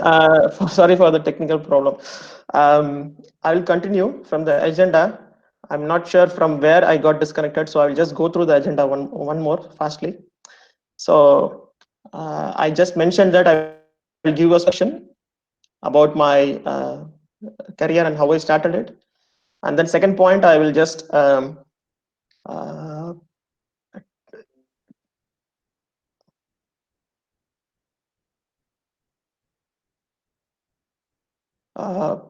hello, you can see my screen now. Okay, because I'm getting notification that you are not presenting now. I don't know why it is happening. I'm sorry. Yes, sir. Sir, your presentation is visible. Okay. Okay, sir. Okay, I'll go ahead. Okay, so second one is how you can motivate or how why the student should be taking CFD as a career. Third part is how you can motivate the students and so that they overcome the fear of CFD. There is a misconception that CFD is a difficult thing and they cannot take it up very easily from their bachelors. So the third part will be dealing with that. Fourth part is the core of the presentation, how CFD is basically applied in the industry of the automotive world. So I will just throw some light on that. And finally, I will give you some summary, and then we can take it up some questions in the end when we have time. Okay, so now let me go to the introduction. So I basically did bachelor's in automobile engineering, and I did my final project in bachelor's using the 3D CFD analysis of the intake manifolds. So at that time, I actually didn't had a big idea about the CFD field, but it was actually from the support of my HOD, who was doing his PhD work in the CFD field. So basically, I was supporting him, and I did my bachelor's in automotive intake manifolds. So if any of your students are willing to do that also, it is also a very good option. They can also even take it up in the bachelor's. And next in my master's, I did internal combustion engineering, and I did my final project also in CFD simulation in the exhaust systems. Basically, I got an internship in Tata Consultancy Services in Bangalore. So there are a lot of options in India. Maybe some of your students are already doing that. They get the internship opportunities in different companies. So likewise, I got in the service provider company, Tata Consultancy Services, for doing internship for the General Motors India. Good. So that's the next one. Then after my master's, I started my career as a CFD application engineer in Pune. So as Sivaminathan sir mentioned, I started my career in Onward Technologies. It's also a service providing company, basically working for Tata Motors engine and the vehicle development. So still I'm continuing in the CFD field in the automotive industry. So right now I'm working in Opel. So maybe many of you are already aware about it, Opel Automobiles. So previously it was a part of General Motors, and before 3 years, GM sold Opel Automobile to PSA Group. So PSA Group is basically, there are different brands in PSA Group. It's a French company, and one of the brand is Peugeot. So maybe you have seen the cars, Peugeot cars. So we Opel belong to PSA Group now. Good. So that's the short introduction about me and my CFD career. Now let me go to the next part, CFD as a career. Good. So I felt this is one of the valid question. So some of you had, and why you should motivate your students to take up CFD. So first thing I would say is CFD has a wide range of applications that includes not only automotive, also defense, also pharmaceutical, aerospace industries, etc. So I mentioned automotive first because I am in that field, and you will see a lot of companies even in India also, like Mercedes, like Tata Motors, like General Motors. Everybody, they have a separate dedicated team for the automotive engine development and the vehicle development. So basically automotive uses a lot of CFD for for their development, technical development. And there is also defense application. Many companies, there are also service providing companies which are supporting the defense establishments, and that uses the CFD. Even it includes the nuclear power development also. So even CFD is used. Pharmaceutical, yes. When I started my career in Onward Technologies Pune, I was initially working for a company called Thermo Fisher. Basically, they are a pharmaceutical company, and they were dealing with the cryogenic tanks to safeguard the medicines, because they have to maintain very low temperatures like minus 100 degrees or something like that. So they were working on that development. So they required CFD support for their cryogenic tanks development. So pharmaceutical company also uses, and still there are a lot of applications in pharmaceutical companies also. I just told you one example. And definitely aerospace also. So maybe many of you have already seen that, or you have even taken class for your students also, how they develop the wing development, for example, in a wind tunnel test. So aerospace also has also uses a lot of CFD in their development. Good. So, and the next point is, as I mentioned before, CFD is used extensively in automotive industries for the engine and vehicle development. So basically, there are two branches where CFD will be used. One is the exterior part, that is the vehicle part, and the other one is the interior part. It's basically the powertrain or the engine of the vehicle. So I am working right now in the engine development part, the powertrain part. So I just want to give one information. Maybe many of you are already scared or got information, getting information like IC engines will be obsolete very soon. There won't be any usage of IC engines. And excuse me, sir. yes, sir. Vishnu, sir, some of the participants are able to see your PPTs because they do not have the another link to join it, sir. நீங்க ரெண்டு ஐடியில சேர்ந்துருக்கீங்களா sir? ஒரு ஐடியில நீங்க விசிபிளா இருக்கீங்க, இன்னொரு ஐடியில உங்க ஸ்லைடை கிளிக் பண்ணா அது அவங்க பார்க்க முடியும். உங்க இன்னொரு ஐடி என்னன்னு சொல்ல முடியுமா சார்? ஆக்சுவலி நான் ஒரு ஐடியில தான் ஜாயின் பண்ணியிருக்கேன். ஓ, ஓகே சார், ஓகே சார். ஒரு ஐடியில ஜாயின் பண்ணிருக்கீங்க. Okay sir, okay sir, okay sir. Then I will. Okay sir, please continue sir. Okay sir, okay. Okay. Okay, sir. Okay. Thank you, sir. Sorry, sir. Thank you. Thank you. Thank you. Okay. But if there is any problem, please let me know. Please stop me in between. Okay, sir. Yes, sir. Yes, sir. Yes, sir. Yes, sir. Yes, sir. Yes, yes, yes. Okay, sir. Okay.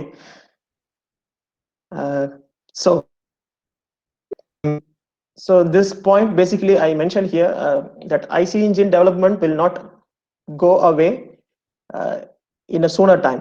It will definitely continue for next few decades. So I'm not telling this just by my instincts, but there are researches done from some institutes or establishment in Europe, like FEV.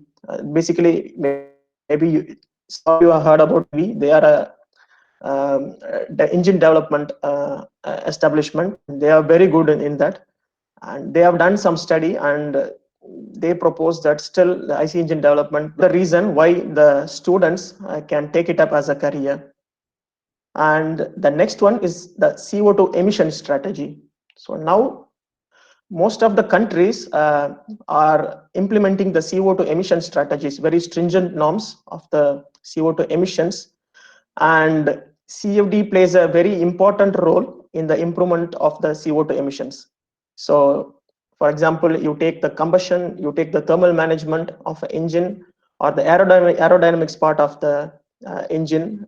So in every part, CFD plays a very important role in optimizing this all three, and then so that you can reduce the CO2 emissions also. So if you are not meeting the CO2 emissions, then the companies will be paying a lot of penalties for every car.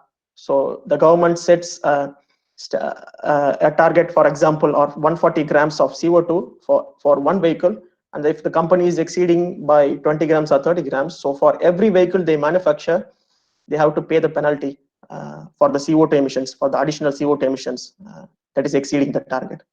So CFD also plays a very important role in this, in reducing this. So companies will be hiring people who know CFD so that they can help in reducing the CO2 emissions. So this is also one of the reason why they are using CFD in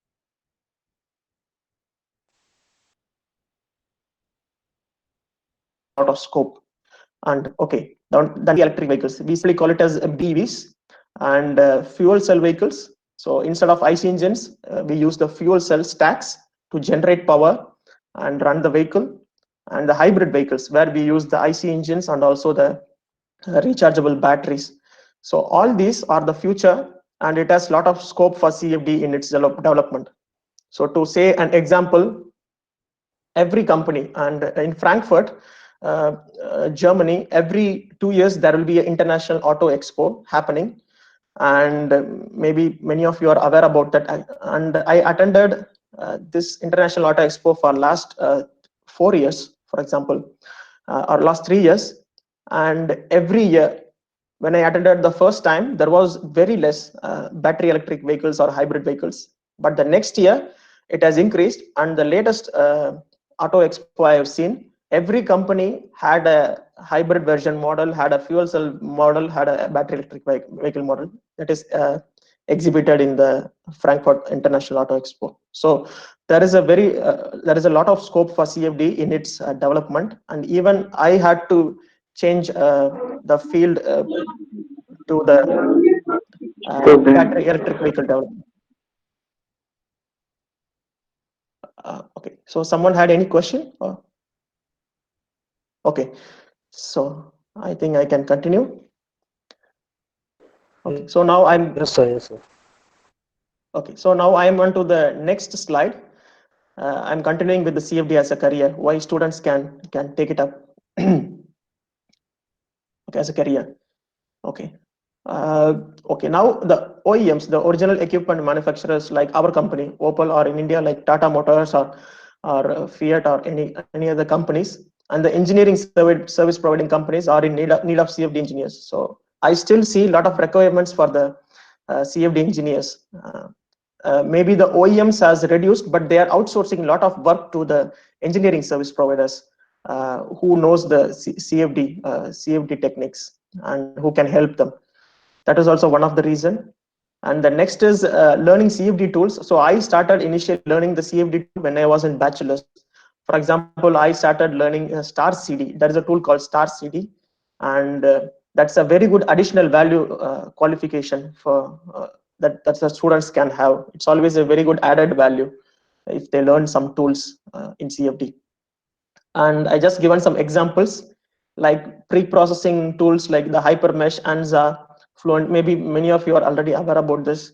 Uh, and these are the solving tools and post-processing tools, Fluent, Star C++, etc. So it's a very big value if they learn it in bachelor's itself. Good. And the final point in this slide is like, apart from the automotive, there are also other industries, as I mentioned before, like aerospace. So I personally know many people, many of my friends who are working in the aerospace industry also. So that is a very standard industry, aerospace, and still there is a lot of demand for highly qualified engineers in CFD knowledge. So yeah, so I just shown some motivation why students can take it up as a career. Good. So after that, let me go to the motivation part of the students. So one of the question I had was like how the students can overcome the fear of CFD. Yeah, so for that I simply first I will tell that it's basically the ignorance, I would say, that we don't have much idea about the CFD. That is one thing why students can have fear about it, regarding if they hear some words like mathematical modeling, convection modeling, and so on and so forth. Maybe it's a bit misleading, and it can be a demotivating factor for the students. But if they start understanding, that's what I mentioned here, if they start understanding and appreciating the basic fluid dynamics concepts like the mass, momentum, energy conservation, and if they can able to picturize it in their mind, then definitely it will be a very good motivator for them to take up CFD as a simple language or something so that they can just keep on progressing on that. So that is one thing I felt it's very important. The basics, basically, if a bachelor student goes for an interview, maybe in a service providing company for the basic, the thing they expect is the basic understanding knowledge. For example, they will ask simple question like what is a fluid and what is a boundary layer, for example. So these things they will definitely study in their fluid dynamics syllabus that they will be having. So if they can understand it, then definitely it's a very good motivation factor for them, and they can overcome the fear and they get more uh, interesting towards the subject. And the second thing what I experienced is the videos. Basically, I is the powerful tool than hearing or seeing some mathematical equation. So if they see some videos, that a lot of videos are available in the internet itself, it will be a very good uh, explanation for them. Maybe you faculties are already doing this kind of very good things. You are explaining with your the tools that is available with you. So maybe you can add it up also, like including the videos or something like that in which is available in the internet to explain the CFD concepts. And there are also a lot of lectures available from institutes like MIT in US, so regarding the fluid dynamics and CFD part. So you can also use that. Okay, then the next one is uh, the mantra, the single uh, sentence. What I always like is make it simple. So what students can do is maybe the faculties can assign students with simple problem like a pipe flow, and ask them to do some simple model creation, meshing, solving, and post processing of the CFD calculations using the CFD tools available in your college. So I'm sure that maybe your college is having some CFD tools, pre-processing solving tools, and it can be used. You can ask them to do a simple problem, very simple problem, and ask them to post process the inlet and outlet, measure the pressure drop, for example, and then just show it. So this kind of things can definitely motivate them. And you can ask them to encourage them to do their final part of their final project using CFD. So actually I did 100% of my project in CFD in my bachelor's to support my professor. But you can also, what you can also do is you can ask them to do it as a part of the work, final project only, like 10% of the work or 20% of the work, if not 100%. So it adds a lot of value, and students also will be learning a lot of things. Okay, now let me come to the core of this presentation. So I will try to explain what the industry is doing with the CFD in developing the automotive systems application. Okay, so I mentioned in my previous slides that CFD will be used for two main branches in the automotive side. One is the vehicle side, and other one is the powertrain side. So I didn't show you the vehicle side example picture here. Maybe in my starting of the slide, the first slide, you might have seen a picture with the external aerodynamics of a car that the CFD is predicting. So that's basically the vehicle side, and there are also uh, other parts in the vehicle side like the underhood. So you know the underhood of the vehicle, and there is a lot of heat transfer in the underhood of the vehicle, which should not damage the different parts of the vehicle. For example, there may be rubber hoses, there may be plastic sensors or something like that, and the heat transfer happening in the underhood of the vehicle should not damage these parts. So those things, those predictions will be done using the CFD on the vehicle side. So I am basically working on the powertrain side. That is the second branch.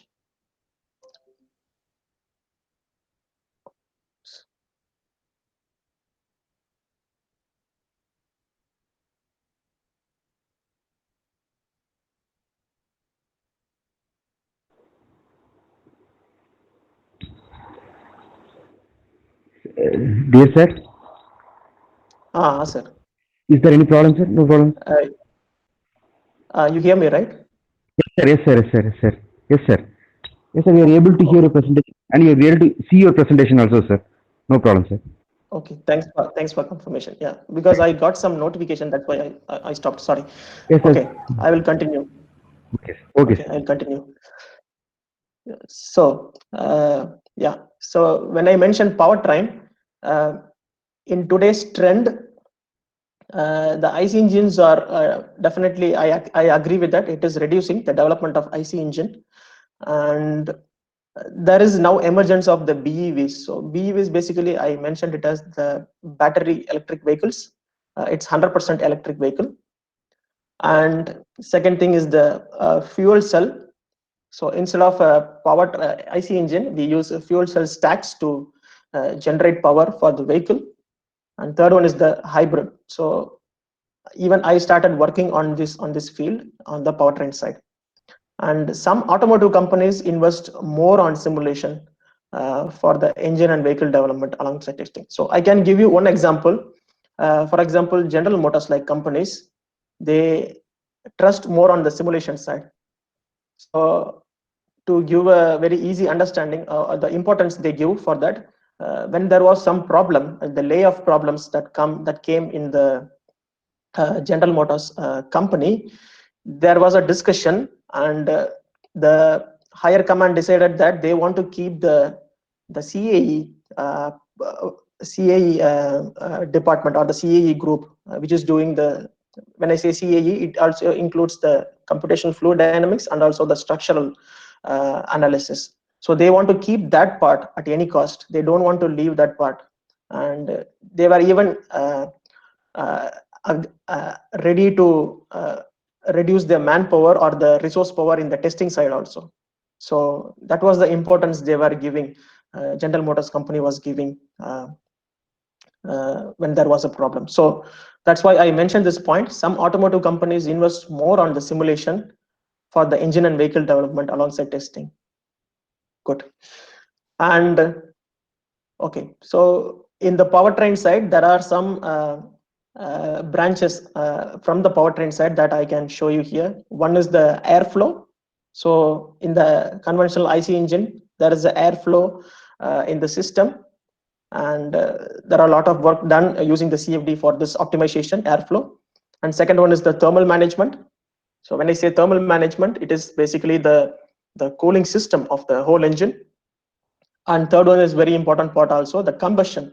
So we have, for example, in our company, we have a lot of special CFD engineers, combustion engineers, and a lot of work. A lot of companies also have that, and they don't even outsource it. Many companies, they have in-house CFD experts for combustion, because it's a very important part in their future strategies, and also to the emissions, meet the emission standards that was set by the government, etc. There is also acoustics part, and I'm not sure about this part, because there are a lot of work also going for the acoustics part, like the vibration and the noise reduction techniques also uses the CFD application in the automotive systems. Okay, so here I just showed two example of the 1D and the 3D modeling of the CFD. So in the left side picture, this is just a representation picture, and in the left side picture, I've shown the 1D system modeling. For example, it is very minute. I'm sure that. So what I will do is I'll just go to the presentation mode, and then I will come back to the normal mode, so that you can see it better. So okay, sorry. So if you see now, I think it's visible to you. There is a cabin heater, there is an engine, there is a coolant pump, so there is a thermostat valve, so everything. So this is basically a circuit of the 1D system. So I will exit now. Okay, so this is basically the circuit of the 1D system. This is constructed using some tool. Maybe it can be using GT. So maybe it can.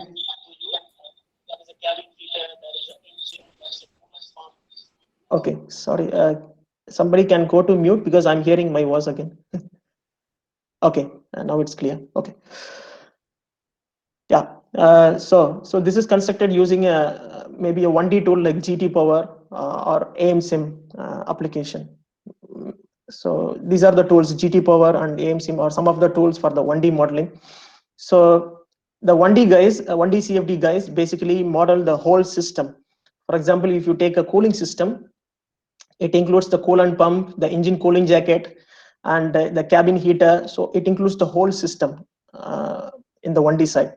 So basically, they will be doing the simulations for different operating conditions, and they will be checking if all the components, for example, cabin heater, if it gets 10 liters per minute or 20 liters per minute coolant flowing through it, because they have a requirement, and they should match that. They should meet that requirement.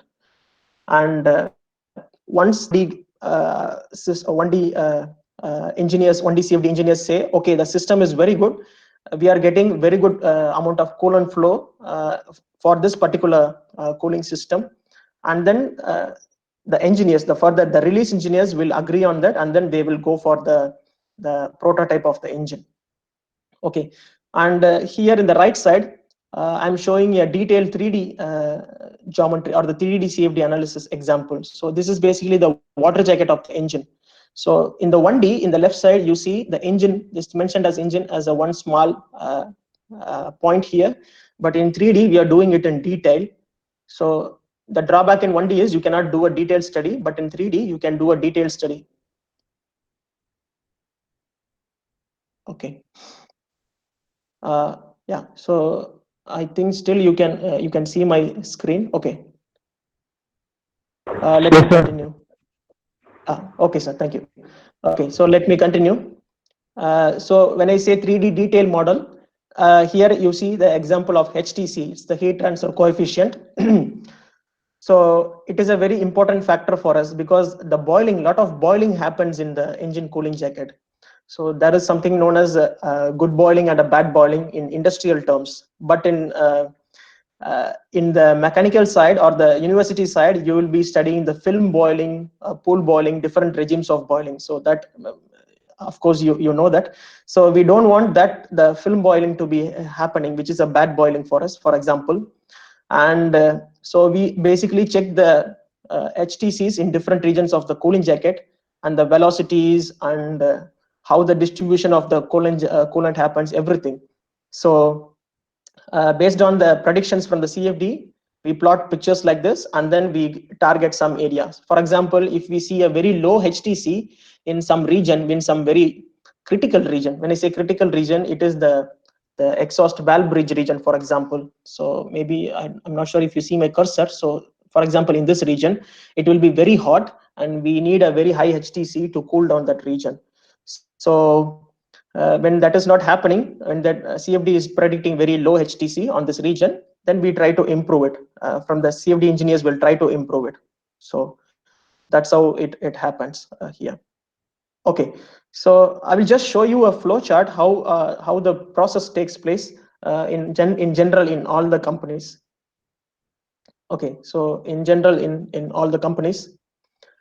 Yeah, so basically there will be a basic design engine architect will create for the CFD engineers and the CAE engineers to see if it is robust, and if the coolant distribution in the cooling jacket is even, and if it is high in the areas where we require high HTC, for example. So that we have to check as a CFD engineer, and that process happens in the next stage. So, and then we recommend some design changes to the back to the architect, and also the designers the architect has. And again, we redo it the simulation, and then when it is okay, when everything is okay, the final decision will be taken by the release engineer. There will be a responsible release engineer, and then he will say, okay, let's order for the prototype based on the design. They will freeze the design, and then they will order the prototype based on the results. Good. Then after the prototype has arrived to the company, it goes to the dyno testing. So there will be a lot of testings happening in the dyno, and there are procedures also how to do the testing. So there are multiple testing, like they will do the steady state temperature measurement testing. So they drill a lot of holes in the engine head and the engine block, for example, and they measure the temperatures. So that is one example of the testing. And the other example is transient run. They will do thermal cycle transient runs. For example, many of you know about um, the running mode, the engine cycle of different countries. So based on that cycles, the dyno engineers will be running the engine and measuring the different engine parameters. So that kind of rigorous testing will be happening in the dynos.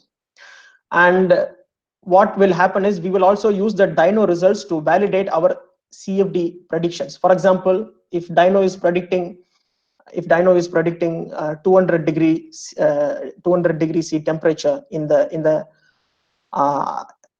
top of the block, then we see if we are getting the same result in the CFD also. So if the error is less than 5%, for example, or 10%, then it is agreeable. If it is not matching, then we will see what is the problem we have, why it is not matching with the CFD. Comparison will be doing. Okay. After the dyno testing, then there are different phases of the engine development, for example. So for example, the intake manifold may be changing because of the packaging constraint of the engine, or the exhaust manifold may be changing because of the packaging constraint. And if that changes, then naturally the cooling jacket will also be changing, definitely. So then again we will come into picture. So we will again do final CFD simulations, and then we will finally say, okay, this model is design is okay, we don't need any other design changes. And then based on the final CFD results, the release engineer, as I mentioned before, he takes the final call, he freezes the design, and then he orders the part, and then we will do the final prototype testing in the final dyno testing. So once it passes the final dyno testing, it goes to the manufacturing. Okay, and then millions of units, or even thousands of, or minimum thousands of units or engines will be manufactured in the manufacturing. For example, if there are any on-field issues. So when I say on-field issues, during the manufacturing, mistakenly they would have closed some hole in the cooling jacket, mistakenly, by mistake, for 100 parts, but for the other parts they drill the hole properly, for example. So that can be one mistake. And the plant engineers in the manufacturing, they will say that, okay, we did a mistake. So we have to do a risk assessment if that mistake will impact our performance of the engine. So that time, if it is related to the fluid dynamics, the plant engineers come back to the CFD engineers again, and then they request the help to do some simulations and see if the on-field issues are very critical or non-critical. So once we do that on-field issue simulations, and we say no, it's not a problem, you can go ahead with that mistake, then it's good, because already we have validated the model with the dyno results. So the results will be testing, and they will take the final call in going ahead with the next step. So I just try to explain how it happens in general in all the companies in the automotive field. Okay, now let me come to the benefits part. How we can save the time, the resources, and the headcount, everything, and so on and so forth, when CFD is being used in the automotive systems application. I don't know how many of you know this, that basically companies will order the prototype engine, for example, and they will be doing the dyno testing, the rigorous dyno testing, before they send it for the manufacturing. So the prototype engine costs almost 100 times of the actual cost of the engine. So they will be very careful. That's why many companies are trusting the CAE simulations results, and so that they can reduce the number of prototypes engine. They don't want to spend much on that prototypes engine. So by that way, CFD can help by avoiding the bad designs, and then just only proposing the final good design, optimized design, and then reducing the costs in turn. And second one is that the development time. So for example, you consider an example of intake manifold. in an engine. So CFD or CAE in general can do 100 different types of intake manifold within 2 or 3 days, and then we can show that results to the release engineer that these are the 100 designs I've simulated, and these are the predicted results, and you can choose the best one from this 100 designs, for example. So likewise, the development time can be reduced when we are using the CFD simulations. The next one important part is also the engine emission reduction using the engine components optimized design. Okay, I will give you a short explanation. For example, take the example of the coolant pump, engine coolant pump. So CFD can help to optimize the pressure drop in the engine coolant pump itself. So for example, the base design has a pressure drop of 100 kilopascal, and CFD can do little different iterations, and it can suggest some design modifications in the coolant pump. And then finally, in the second design or the third design, for example, if the pressure drop from the CFD simulations are seen as 50 kilopascal. So initially the base design 100 kilopascal. Now we have in the optimized design, we have only 50 kilopascal. And so how it can help in the emission reduction is, it requires very less power. The engine coolant pump requires only less power to run. For example, the base design may require 400 watts, but the optimized design may require only 200 watts. So when the energy consumption is less, then definitely the engine emissions will also go down. So this kind of help CFD can be used. And then the emission strategy, the recent emission strategy, maybe many of you are aware of this term. It's called IEM, integrated exhaust manifold. So in the olden classical engines, the exhaust manifold is separate from the engine, but in the recent engines, the exhaust manifold is integrated inside the head of the engine. So basically, the reason for this is to use the heat from the exhaust system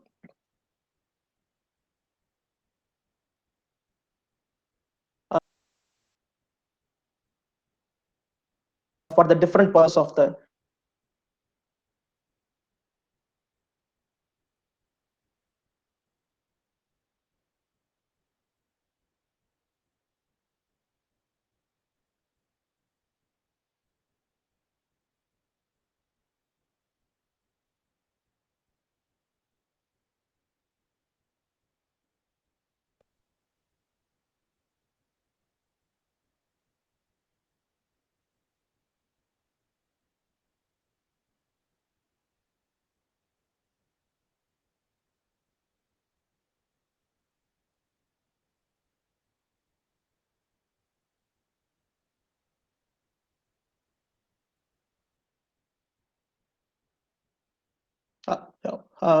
you see my screen? Sorry. Yes, sir. We can see your screen as well as your audio is audible, sir.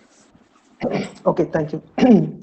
Okay, so there will be a high demand if we are designing integrated exhaust manifold in the head of the engine. So high demand for the cooling system. So because there may be a lot of boiling happening in the coolant itself. So we don't need a lot of bad boiling. And if there is a bad boiling, it can create local hotspots, and it can shoot up your local temperature. Finally, it will lead to the cracking of the engine itself. So that kind of issues, we don't need that. So we have to optimize our cooling jacket based on the high demand set by the new design, like the integrated exhaust manifold. So in that case, CFD will be helping a lot. Okay. Yeah, so I will continue with the benefits actually. So I initially mentioned regarding the 1D and the 3D CFD analysis. There will be two teams in every company. The 1D will be a separate and the separate team. The 1D will be concentrating on the system modeling. So I have given an example in the previous slides. The system modeling includes the whole, for example, the cooling system, it includes the whole cooling system, including the pump, the heater, the oil cooler, everything, engine. But the 3D will be very detailed, and it will be focusing on only one component. Basically, it's a detailed model. So when these both are used, it gives a it gives a very good understanding of the fluid behavior that is happening inside the engine. And the next thing is the in-cylinder flow and the 3D CFD combustion. So this is also a very important part that company uses CFD for the combustion simulations for the IC engine development. So when I say combustion and in-cylinder flow, it basically they want to predict the in-cylinder motion. So for example, you see the picture here, we don't know how the flow is happening inside the cylinder. So the different flows which we want to enhance in the inside the cylinder is, for example, the swell flow, the tumble flow. So these are the two examples I would like to give. So the more swell flow you have inside the cylinder, then you are mixing. There will be a good mixing of your fuel and your air. So we would like to have a very good swell flow and tumble flow. So this can be improved by using the 3D CFD combustion simulations. So they can change the valve design, they can change the intake port design, the exhaust port design, so that it will help you to improve the flow inside the cylinder. So that is the second point here. And the last one is the 3D CFD techniques are very helpful for risk assessment due to the field issues. So I mentioned one of the field issues example in the previous slide. After the manufacturing, for example, after the manufacturing, it can happen. Maybe in some industries it can happen. So when that field issues comes, immediately the engineers want to do a risk assessment. So for the risk assessment, they need some data in their hands. They need some proof in their hands so that they can go ahead with the decision. So the decision is the very important part. So people take decisions based on the results they predict from the CFD and the CAE simulations.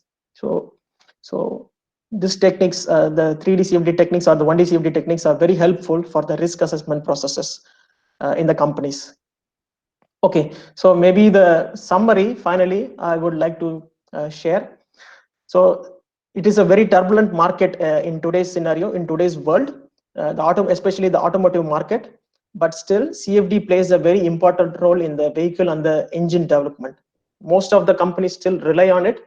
Let it be the IC engine or the latest battery vehicles or the fuel cell vehicles. They do rely on the CFD techniques. And as I mentioned before, the IC engines development will continue for the next decades, but in maybe different forms. The fuel will be modified, and the power of the engines, maybe the downsizing may be happening, but still the IC engines development will go, and industries will use the CFD technology to meet the stringent emission standards.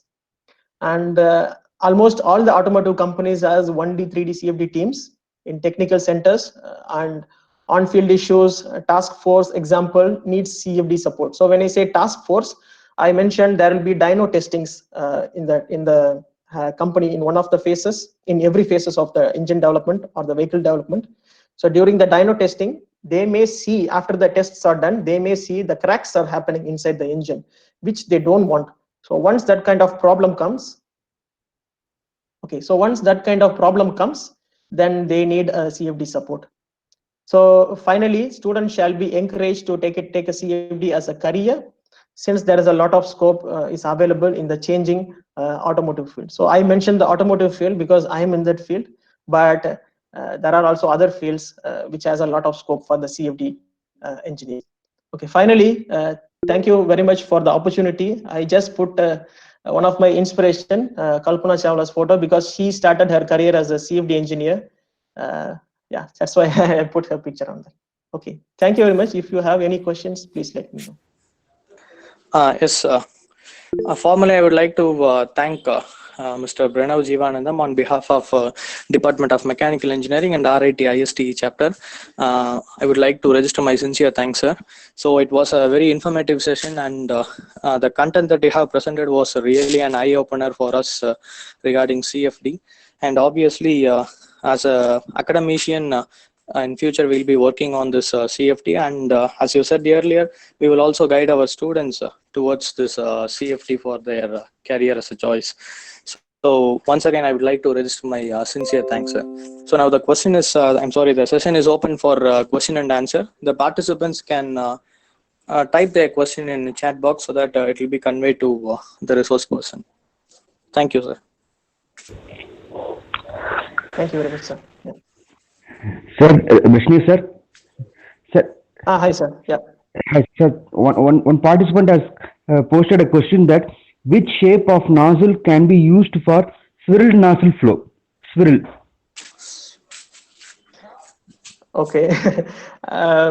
Okay. I'm sorry. Actually, there are two things. One is I'm not into the injection part. My colleagues are working on that regarding the injection part. So unfortunately, I cannot give much technical answer on this question. I'm very Okay, sorry. sir. Okay, sir. No Yeah. problem, sir. Then another The next participant. question is by Mr. Nawaz. What is the difference between ANSYS and CFD? ANSYS is basically the company. ANSYS Fluent. I'm not. Maybe I didn't understand your question properly. But ANSYS Fluent is the solver that we use. One of the solver that we have in the market for the CFD 3D CFD simulations, and like Star CCM Plus, for example. And ANSYS Bench the is so next structural. Maybe. Yeah. Yes, sir. next question by Nalini Kanta Panda ma'am is, sir, any freely available software to learn CFD? Yes, definitely. You do have a freely available software. Like I think OpenFOAM, for example, OpenFOAM, even that company has given that for free. But the problem is it will be very difficult. It's not user friendly. I know from friends who are using that, but you can try that. Otherwise, you use the resources in your college, like Star CCM, Fluent, etc. Yeah. Thank you, sir. And next question, my Mr. Ambrose is, how CFD is working in e-vehicles?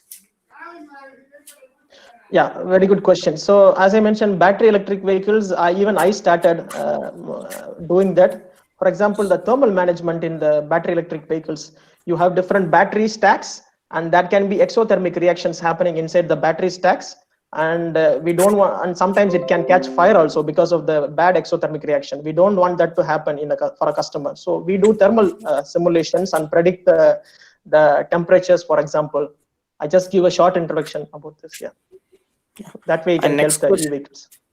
Yeah, thank you, sir. Next question by Ms. Chaitanya Advedi is, sir, can you suggest any institutes in India for CFD courses? Okay, so again, unfortunately, I cannot give a detailed information on this. When I started my career in 2010, there were some institutes in Pune which dedicatedly, after your masters or something like that, you can dedicatedly go there and take a course for 6 months or 1 year. But I'm not sure if still it is working on. But you can check in Pune. There are very good institutes in Pune.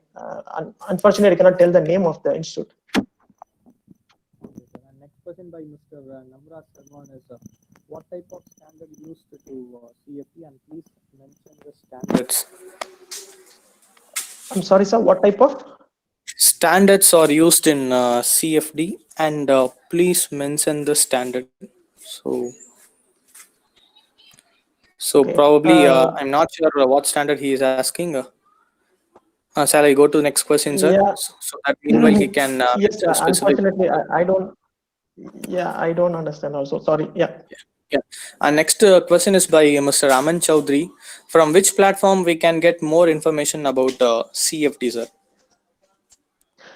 There is a website called CFD Online. There is a website called. So if you have any question, for example, you don't know what is the under relaxation factor in a CFD, or you have some convergence problem in your solution, in your problem, you can write a question to them and they will answer it in that. So CFD Online is one of the website I know. You can try that. Yeah. Thank you, sir. And next question by Mr. Rajakumaran is, can you suggest any good institute in Chennai? Okay. Again, when you are asking me an institute, I'm not sure if you are asking the college or some course or a separate institute. I assume it's a separate institute you are asking. But Yes. unfortunately, I don't know anything in Chennai. But my suggestion is you can do it by yourself. That's what you have a lot of materials available in the internet. And I told Pune example because I know something there when I started my career. But in Chennai, I don't know. There are some professors, retired professors from Anna University or something. They take a separate class. But in my opinion, you can even do it by yourself also using the internet. And one more last question, sir. Is a CFD a tool to solve only 3D problems? Again, a very good question. So I mentioned that 1D problems, they basically do the complete system modeling, and there are limitations in the 1D. So that time they come for 3D detail modeling. For example, cooling jacket or some other individual specific part. So it's diverse. It's not only confined to 3D. Yeah. And one more question, sir, by Mr. Bhaskar Reddy. So can you please tell us any recent works using CFD? That is a trending works in automotive systems. Yeah. So I would say the work remains the same. There are multiple works, but the field is changing to electric vehicles, the fuel cell vehicles. In fuel cell vehicles, you have different challenges like the condensation of your water and everything. So this kind of things, while developing your fuel cell, companies will use the CFD techniques to do this multi-phase modeling and something, and they want to use it in the new technology. So I would say the field, this new field has opened good opportunities. I mean, it is always standard multi-phase flows and etc. That in CFD, that is always a trend. Yeah. Thank you, sir. And let we consider this as the last question, sir. Sir, what are the basic examples of CFD in our daily life? Okay, wherever you have a fluid flow, you can do simulation on that. You will be surprised. When I started my career in onward, the first meshing I did was for a toilet sink. You'll be surprised for that. So there is a company called Kohler, German company called Kohler, and they want to do a CFD simulation for their toilet sink, and they want to see how the flow is happening. So wherever you have fluid flow, you have CFD in your daily life, and you can do simulation and you can optimize that. Yeah. Thank you, sir. Thank you for your informative session, sir. So with this, once again, I would like to register my thanks. Now over to Sivagaminathan, sir. Sir, Vishnu sir, thank you very much for your webinar, sir. Thank you very much, sir. I'm sorry, sometimes I have to break because of the connection problem. So I'm sorry. No problem, sir. No problem, sir. No problem, sir. Thank you, sir. Thank you, sir. Thank you for your information, sir. Thank you, sir. Thank you very much, sir. Thank you all. Thank you. Yeah. So, dear Arun sir, we are going to have the third session at 3 o'clock. Am I right, sir? Yes, sir. Sivakumar, sir, we'll start our session by 3 o'clock, right, 3 sir? o'clock. Yes, sir. So, dear participants, so you please join us again at 2:55 p.m. so that we can start our session exactly at 3 o'clock. Right. So, see you at 2:55, participants. Thank you. Thank you. Thank you, sir. Sir? Excuse me, sir. Yes. Sir, morning I didn't give the feedback, sir. Actually, I missed that one. Yeah. No, what I'll do, sir? Sir, I attended second one. Sir, hello. Sir. Sir, what we have planned is the link will be active for 10 minutes, sir. Yes, sir. Actually, at the time I got a Okay. At the time I got a call, sir. Okay, Sir. I'm getting you, sir. I'm getting you. I can understand you. If the same thing is repeated by 10 or 15 participants, we have to consider all things. We are following a protocol. Try to cooperate with this, sir. You have attended Yes, sir. this session, and have you given the feedback for this session, sir? Yes, sir. I given, sir. Okay, you please attend the next Morning session section also I attended, sir. Okay, At the time fine. I got a call from my relative, sir. Okay, sir. I'm getting you. Okay. Please attend the next session also, sir. Okay, sir. Okay, sir. Yesterday you sent a mail regarding the certificate and other things, I think so. Yes, sir. Yes, sir. Yeah, everything is noted and everything will be responded, sir. Okay, sir. Thank you, sir. Thank you. Thank you all participants. We'll meet again at 2:45 p.m. Thank you. Okay, sir. Okay.